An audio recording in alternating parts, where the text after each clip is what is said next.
Hello ಗೆಳೆಯರೆ, ನಮ್ಮ ಲಾಯ್ಸ್ ಪ್ರಸ್ತುತಪಡಿಸುತ್ತಿರುವ ಕನ್ನಡದಲ್ಲಿ ದೈನಂದಿನ ಸುದ್ದಿ ವಿಶ್ಲೇಷಣೆಗೆ ತಮಗೆಲ್ಲರಿಗೂ ಸ್ವಾಗತ. ಇವತ್ತು ನಾವು ನೋಡಲಿದ್ದೇವೆ ಆಗಸ್ಟ್ 25, 2025 ಹಿಂದೂ ಪತ್ರಿಕೆಯಲ್ಲಿರ್ತಕ್ಕಂಥ ಇಂಪಾರ್ಟೆಂಟ್ ಆರ್ಟಿಕಲ್ಸ್ಗಳನ್ನು. ಸೊ ನಮ್ಮ ಒಂದು ಎಕ್ಸಾಮಿನೇಷನ್ ಪರ್ಸ್ಪೆಕ್ಟಿವ್ಗೆ ಇಂಪಾರ್ಟೆಂಟ್ಲಿ ಬೇಕಾಗಿರುವಂತಹ ಆರ್ಟಿಕಲ್ಸನ್ನು ನೋಡೋದಾದರೆ, ಮೊದಲ ಹಂತದಲ್ಲಿ ಆಧಾರ್ಗೆ ಸಂಬಂಧಪಟ್ಟಂಥ ಇಶ್ಯೂ ಏನಿದೆ, ಬಿಹಾರದಲ್ಲಿರುವಂತಹ ಒಂದು ಇಂಟೆನ್ಸಿವ್ ರಿವಿಷನ್ ಲಿಸ್ಟನ್ನು ಮಾಡುವಂಥ ಒಂದು ಕಂಟೆಕ್ಸ್ಟ್ ನಡಿನಲ್ಲಿ ಸೊ ಆಧಾರ್ ರಿಲೇಟೆಡ್ ಇರುವಂಥ ಬ್ಯಾಕ್ಗ್ರೌಂಡ್ ಇನ್ಫಾರ್ಮೇಷನ್ ಯಾವ ರೀತಿಯಾಗಿದೆ, ಇದು ಎಷ್ಟರ ಮಟ್ಟಿಗೆ ನಮಗೆ ಸಹಕಾರಿಯಾಗಿದೆ, ಆಧಾರ್ ರಿಲೇಟೆಡ್ ಇರುವಂಥ ಇನ್ಫಾರ್ಮೇಷನ್ ನಮಗೆ ಇಂಪಾರ್ಟೆಂಟ್ ಆಗುತ್ತೆ. ಹಾಗಾಗಿ ಈ ಒಂದು ಟಾಪಿಕನ್ನು ಕನೆಕ್ಟ್ ಮಾಡುವಂಥದ್ದು. ಇದರೊಂದಿಗೆ ಇನ್ವೇಸಿವ್ ಸ್ಪೀಷೀಸ್ಗೆ ಸಂಬಂಧಪಟ್ಟಂತಹ ಒಂದು ಇಶ್ಯೂ ಇದೆ. ಸೊ ಇದರಿಂದ ನಮ್ಮ ಒಂದು ದೇಶದ ಆರ್ಥಿಕತೆಗೆ ಎಷ್ಟು ಮಟ್ಟಿಗೆ ಇಂಪ್ಯಾಕ್ಟ್ ಆಗುತ್ತೆ, ಗ್ಲೋಬಲ್ ಲೆವೆಲಲ್ಲಿ ಇದರ ಒಂದು ಇಂಪ್ಯಾಕ್ಟನ್ನು ಸಹ GS ಪೇಪರ್ 3 ನಡಿನಲ್ಲಿ ಎನ್ವಿರಾನ್ಮೆಂಟ್ ಸೆಕ್ಷನ್ಗೆ ಸಂಬಂಧಪಟ್ಟಂತೆ ಕನೆಕ್ಟ್ ಮಾಡುವಂಥ ಒಂದು ಆರ್ಟಿಕಲ್ ಇದೆ. ಸೊ ಇದರೊಂದಿಗೆ ನ್ಯೂಟ್ರಿಷನ್ ರಿಲೇಟೆಡ್ ಇರುವಂತಹ ಒಂದು ಆಸ್ಪೆಕ್ಟನ್ನು ಕವರ್ ಮಾಡೋದ್ರ ಮುಖಾಂತರ ನ್ಯೂಟ್ರಿಷನ್ ಹಾಗೂ ಕಾಗ್ನೇಟಿವ್ ಎಬಿಲಿಟಿಗೆ ಯಾವ ರೀತಿಯಾಗಿ ಲಿಂಕ್ ಆಗಿದೆ ಅಂತ ಎಡಿಟೋರಿಯಲ್ ಸೆಕ್ಷನ್ನಲ್ಲಿ ಸಹ ಒಂದು ಆರ್ಟಿಕಲ್ ಇದೆ. GS ಪೇಪರ್ 2 ನಡಿನಲ್ಲಿ ಆರ್ಟಿಕಲನ್ನು ಕನೆಕ್ಟ್ ಮಾಡುವಂಥದ್ದು. ಸೊ ಇದರೊಂದಿಗೆ ನಾವು ಕವರ್ ಮಾಡ್ತಾ ಇರೋದೇನಂತಂದರೆ, ಇವಾಗ ಪರ್ಟಿಕ್ಯುಲರ್ಲಿ ಬಿಗ್ ಕ್ಯಾಟ್ ಅಲಯನ್ಸ್ ಅಂತ ನಾವು ಏನು ಕನ್ಸಿಡರ್ ಮಾಡ್ತೀವಿ, ಭಾರತದ ಒಂದು ಇನಿಷಿಯೇಟಿವ್ ಅಂತ ಹೇಳ್ಬೋದು. ಸೊ ಇದರಿಂದ ಬಯೋಡೈವರ್ಸಿಟಿ ಕನ್ಸರ್ವೇಷನ್ ರಿಲೇಟೆಡ್ ಇರತಕ್ಕಂಥ ಒಂದು ಇಶ್ಯೂ ಬರ್ತಾ ಇದೆ. ಯಾಕೆಂದರೆ ರೀಸೆಂಟಾಗಿ ನೇಪಾಲ್ ಈ ಒಂದು ಇಂಟರ್ನ್ಯಾಷನಲ್ ಬಿಗ್ ಕ್ಯಾಟ್ ಅಲಯನ್ಸ್ಗೆ ಸೇರ್ಪಡೆ ಆಗಿರುವಂಥ ಒಂದು ಸಂಗತಿಯ ಆಧಾರದ ಮೇಲೆ ಒಂದು ಆರ್ಟಿಕಲನ್ನು ಸಹ ನಾವಿಲ್ಲಿ ಗಮನ ಹರಿಸ್ತಾ ಇದ್ದೀವಿ. ಸೊ ಹಾಗಿದ್ರೆ ಏನಿದೆ ಮೊದಲನೇ ಆರ್ಟಿಕಲ್ ಅಂತ ನೋಡೋದಾದರೆ, ನಿಮಗೆ ಎಕ್ಸಾಮಿನೇಷನಲ್ಲಿ ಡೈರೆಕ್ಟಾಗಿ ಕ್ವಶನನ್ನು ಫ್ರೇಮ್ ಮಾಡ್ಬೋದು. ಇಲ್ಲಿ ನೋಡಿ ಸ್ಟೇಟ್ಮೆಂಟ್ ಹೇಗಿದೆ. ಸೊ ಆಧಾರ ಏನಿದೆಯಲ್ಲ, ಈ ಒಂದು ಆಧಾರವನ್ನು ಪರ್ಟಿಕ್ಯುಲರ್ಲಿ ನಾವು ಪ್ರೂಫ್ ಆಫ್ ಐಡೆಂಟಿಟಿಗೆ ಸಂಬಂಧಪಟ್ಟಂತೆ ನೋಡ್ತೇವೆ, ಹಾಗೂ ರೆಸಿಡೆನ್ಸ್ಗೆ ಸಂಬಂಧಪಟ್ಟಂಥ ಒಂದು ಕಂಟೆಕ್ಸ್ಟ್ ಆಗಿ ನಾವಿಲ್ಲಿ ಗಮನ ಹರಿಸ್ತೇವೆ. ಸೊ ಪರ್ಟಿಕ್ಯುಲರ್ಲಿ ಇದು ಐಡೆಂಟಿಟಿ ಹಾಗೂ ರೆಸಿಡೆನ್ಸ್ಗೆ ಸಂಬಂಧಿಸಿದಂತಹ ಇನ್ಫಾರ್ಮೇಷನನ್ನು ಕೊಡುತ್ತೆ. ಯಾವುದೇ ರೀತಿಯಾಗಿ ಸಿಟಿಜನ್ಶಿಪ್ಗೆ ಸಂಬಂಧಪಟ್ಟಂತೆ ಇನ್ಫಾರ್ಮೇಷನನ್ನು ಕೊಡೋದಿಲ್ಲ.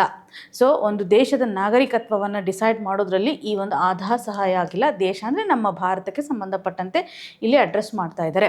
ಸೊ ಸಿಟಿಜನ್ಶಿಪ್ಪನ್ನು ಇದು ಯಾವುದೇ ರೀತಿಯಾಗಿ ಹೇಳ್ತಾ ಇಲ್ಲ ಅನ್ನುವಂಥ ಒಂದು ಸ್ಟೇಟ್ಮೆಂಟನ್ನು ನಾವಿಲ್ಲಿ ಕಾಣ್ತಾ ಇದ್ದೀವಿ. ಇದು ಎಕ್ಸಾಕ್ಟ್ಲಿ ಕರೆಕ್ಟ್ ಆಗಿದೆ. ಸೊ ಹಾಗಾಗಿ ಇಲ್ಲಿ ನಾವು ಆಧಾರನ್ನು ನಾವು ಕನ್ಸಿಡರ್ ಮಾಡಬೇಕು ಅಥವಾ ವೋಟರ್ಗೆ ಸಂಬಂಧಪಟ್ಟಂಥ ಒಂದು ಎಡಿಷನಲ್ ಪ್ರೂಫ್ ಆಗಿ ಕನ್ಸಿಡರ್ ಮಾಡ್ತಾ ಇದ್ದೀವಿ ಅಂತ ಬಿಹಾರದಲ್ಲಿ ನೋಡ್ತಾ ಇರುವಂಥ ನಿಟ್ಟಿನಲ್ಲಿ ಸಾಕಷ್ಟು ಆನ್ಗೋಯಿಂಗ್ ಇಶ್ಯೂ ಆಗ್ತಾ ಇದೆ ಅಂತ ನಾವು ಗಮನ ಹರಿಸ್ಬೋದು. ಸೊ ಇಲ್ಲಿ ಏನು ಮಾಡ್ತಾ ಇದೆ ಅಂತಂದರೆ, ಅಪೋಸಿಷನ್ ಪಾರ್ಟಿಗಳ ಒಂದು ಅಕ್ಯುಸೇಷನನ್ನು ಕಾಣ್ತಾ ಇದ್ದೀವಿ. ನಾವು ಆಧಾರವನ್ನು ಕೇವಲ ಒಂದು ಸೋಲ್ ಡಾಕ್ಯುಮೆಂಟ್ ಆಗಿ ನಾವು ಇಲ್ಲಿ ಕನ್ಸಿಡರ್ ಮಾಡಲಿಕ್ಕೆ ಆಗೋದಿಲ್ಲ. ಸೊ ಅದನ್ನು ಬಿಟ್ಟು ಬೇರೆ ಬೇರೆ ಪ್ರೂಫ್ಗಳನ್ನು ಕೊಡಬೇಕಾಗತ್ತೆ. ವೋಟರ್ ID ಅಂತ ಇರ್ಬೋದು, ಅಥವಾ ಬ್ಯಾಂಕ್ ಡೀಟೇಲ್ಸ್ಗಳು ಇರ್ಬೋದು, ಏನೇನು ರಿಕ್ವೈರ್ಮೆಂಟ್ಸ್ ಇರುತ್ತೆ. ಸೊ ಬರ್ತ್ ಸರ್ಟಿಫಿಕೇಟ್ ಅಂತ ಇರುತ್ತೆ. ಸೊ ಇವುಗಳನ್ನೆಲ್ಲ ನಾವು ಇನ್ಕ್ಲೂಡ್ ಮಾಡ್ಬೋದಲ್ವಾ. ಸೊ ಆಧಾರವನ್ನು ಮಾತ್ರ ನಾವು ಇಲ್ಲಿ ಕನ್ಸಿಡರ್ ಮಾಡ್ತಾ ಇಲ್ಲ ಅನ್ನೋದಾಗಿ ಹೇಳ್ತಾ ಇದ್ದಾರೆ. ಸೊ ಈ ಪರ್ಟಿಕ್ಯುಲರ್ಲಿ ಸುಪ್ರೀಂ ಕೋರ್ಟು ಸಹ ಈ ಒಂದು ಇಶ್ಯೂಗೆ ಸಂಬಂಧಪಟ್ಟಂತೆ ಒಂದು ಲಿಸ್ಟನ್ನು ಸಹ ರೀಸೆಂಟಾಗಿ ಕೇಳಿದರು. ಯಾಕೆ ಎಕ್ಸ್ಕ್ಲೂಷನನ್ನು ಮಾಡ್ತಾ ಇದ್ದಾರೆ, ಯಾಕೆ ಇನ್ಕ್ಲೂಷನನ್ನು ಮಾಡ್ತಾ ಇದ್ದಾರೆ ಅಂತ. ಸೊ ಇಲ್ಲಿ ಸುಪ್ರೀಂ ಕೋರ್ಟ್ನ ಒಂದು ಆರ್ಡರ್ನ ನೋಡಿರುವಂತಹ ಸಂದರ್ಭದಲ್ಲಿ ಸುಪ್ರೀಂ ಕೋರ್ಟ್ ಏನು ಹೇಳುತ್ತೆ, ಆಧಾರವನ್ನು ಇಶ್ಯೂ ಮಾಡ್ಬೋದು, ಅಂದರೆ ಆಧಾರವನ್ನು ಸಹ ನಾವು ಕನ್ಸಿಡರ್ ಮಾಡ್ಬೋದು, ಬಟ್ ಆಧಾರವನ್ನು ಜೊತೆಗೆ ಬೇರೆ ಬೇರೆ ಡಾಕ್ಯುಮೆಂಟ್ಸನ್ನು ಸಹ ಸಪೋರ್ಟ್ ಮಾಡಲಿಕ್ಕೆ ತೆಗೆದುಕೊಳ್ಳೋದು ಇಂಪಾರ್ಟೆಂಟು ಅಂತ ಈ ಒಂದು ಸ್ಪೆಷಲ್ ಇಂಟೆನ್ಸಿವ್ ರಿವಿಷನ್ ಲಿಸ್ಟ್ ನಡಿಯಲ್ಲಿ ಕಾಣುವಂಥದ್ದು. ಸೊ ಇದು ಸುಪ್ರೀಂ ಕೋರ್ಟ್ ಕೊಟ್ಟಿರುವಂಥ ಒಂದು ಡೈರೆಕ್ಷನನ್ನು. ಆದರೆ BJPಯಲ್ಲಿ ಹೇಳ್ತಾ ಇರುವಂಥ ಒಂದು ಕಂಡೀಷನ್ ಅಂತಂದರೆ, ಆಧಾರ್ ಇವಾಗ ಪ್ರೂಫ್ ಆಫ್ ಐಡೆಂಟಿಟಿ ಮತ್ತು ರೆಸಿಡೆನ್ಸ್ಗೆ ಸಂಬಂಧಪಟ್ಟಂತೆ, ಬಟ್ ಸಿಟಿಜನ್ಗೆ ಇಲ್ಲ ಅಂತ ನಾವು ಕನ್ಸಿಡರ್ ಮಾಡ್ತೀವಿ. ಇದು ಆಧಾರ್ ಆ್ಯಕ್ಟ್ 2016 ಅಂತಕ್ಕಂತೆ ಮೆನ್ಷನ್ ಮಾಡಿದ್ದಾರೆ. ಸೊ ಇದು ಇಂಪಾರ್ಟೆಂಟು. ಆಧಾರ್ ಆ್ಯಕ್ಟ್ 2016 ನಡಿನಲ್ಲಿ ಮೆನ್ಷನ್ ಆಲ್ರೆಡಿ ಆಗಿದೆ. ಆಧಾರವನ್ನು ನಾವು ಯಾವುದೇ ರೀತಿಯಾಗಿ ಇಲ್ಲಿ ಸಿಟಿಜನ್ಶಿಪ್ಪನ್ನು ಐಡೆಂಟಿಫೈ ಮಾಡೋದ್ರಲ್ಲಿ ಯೂಸ್ ಮಾಡ್ತಾ ಇಲ್ಲ ಅಂತ. ಸೊ ಇವಾಗ ರಿಪ್ರೆಸೆಂಟೇಷನ್ ಆಫ್ ಪೀಪಲ್ ಆ್ಯಕ್ಟ್ ಅಂತ ನಾವು ನೋಡಿರುವಂಥ ಸಂದರ್ಭದಲ್ಲಿ ಸೊ ಈ ಒಂದು ರಿಪ್ರೆಸೆಂಟೇಷನ್ ಆಫ್ ಪೀಪಲ್ ಆ್ಯಕ್ಟು ಸಹ ಏನು ಮಾಡುತ್ತೆ, ಇದು ಎಲೆಕ್ಷನನ್ನು ಸ್ಮೂತಾಗಿ ನಡೀಲಿಕ್ಕೆ ಸಹಕಾರಿ ಆಗ್ತಕ್ಕಂಥ ಒಂದು ಕಾನೂನು ಅಂತ ಹೇಳ್ತಾ ಇದ್ದೀವಿ. ಸೊ ಈ ಒಂದು ಕಾನೂನು ಅಡಿನಲ್ಲಿನೂ ಸಹ ಆಧಾರ್ಗೆ ಸಂಬಂಧಪಟ್ಟಂಥ ಒಂದು ಇನ್ಫಾರ್ಮೇಷನನ್ನು ಮೆನ್ಷನ್ ಮಾಡಿದ್ದಾರೆ. ನೀವು ಇಲ್ಲಿ ಕಾಣ್ಬೋದು, ಸಿಟಿಜನ್ಶಿಪ್ ಪ್ರೂಫನ್ನು ನಾವು ನೋಡಿರುವಂಥ ಸಂದರ್ಭದಲ್ಲಿ ವೋಟರ್ ಲಿಸ್ಟ್ ಸಿಟಿಜನ್ಶಿಪ್ ಪ್ರೂಫ್ಗೆ ಸಂಬಂಧಪಟ್ಟಂತೆ ನೋಡಿದಾಗ ವೋಟರ್ ಲಿಸ್ಟ್ ಎನ್ರೋಲ್ಮೆಂಟ್ ರಿಲೇಟೆಡ್ ಇರುವಂತೆ ನಾವು ಕೇವಲ ಒಂದು ಆಧಾರವನ್ನು ಕನ್ಸಿಡರ್ ಮಾಡ್ತಾ ಇಲ್ಲ. ಸೊ ಅಲ್ಲಿ ಡಿಸ್ಕ್ವಾಲಿಫಿಕೇಷನ್ ಮಾಡುವಂಥ ಒಂದು ಪ್ರೊವಿಷನ್ಸನ್ನು ನಾವು ಕಾಣ್ತಾ ಇದ್ದೀವಿ. ಸೊ ಹಾಗಾಗಿ section 16 representation of people act ಏನಿದೆ ಅಂತ ಹೇಳುತ್ತೆ ಅಂತಂದರೆ, ವೋಟರ್ಸ್ಗಳನ್ನು ನಾವು ಯಾವ ರೀತಿಯಾಗಿ ಡಿಸ್ಕ್ವಾಲಿಫೈ ಮಾಡ್ತಾ ಇದ್ದೀವಿ.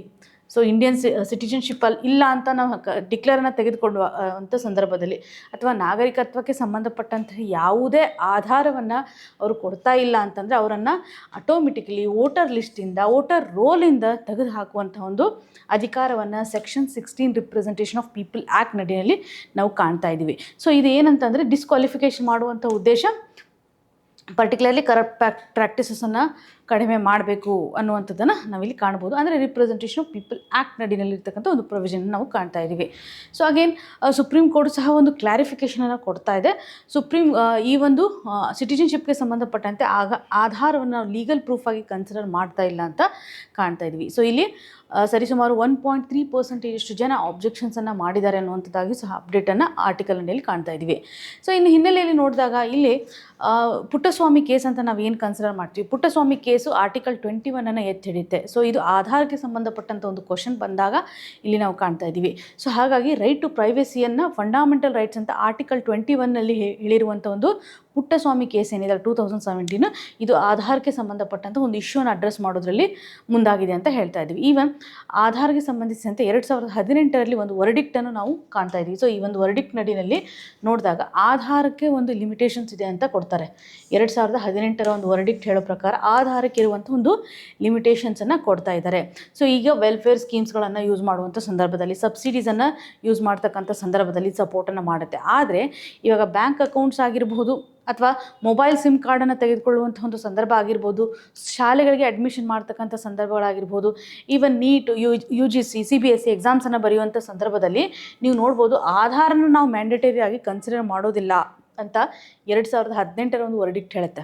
ಸೊ ಇವಾಗ ನೀವು ಅಬ್ಸರ್ವ್ ಮಾಡ್ಬೋದು, ಎಕ್ಸಾಮನ್ನು ಅಪ್ಲೈ ಮಾಡಿರ್ತಾರಲ್ಲ ಆ ಸಂದರ್ಭದಲ್ಲಿ ಬರೀ ಆಧಾರ್ ಅಂತಷ್ಟಲ್ಲ, ಪ್ಯಾನ್ ಕಾರ್ಡನ್ನು ಒಯ್ಬೋದು, ಲಿಸ್ಟನ್ನು ವೋಟರ್ ID ಸಂಬಂಧಪಟ್ಟಂಥ ಐಡೆಂಟಿಟಿ ಪ್ರೂಫನ್ನು ಒಯ್ಬೋದು.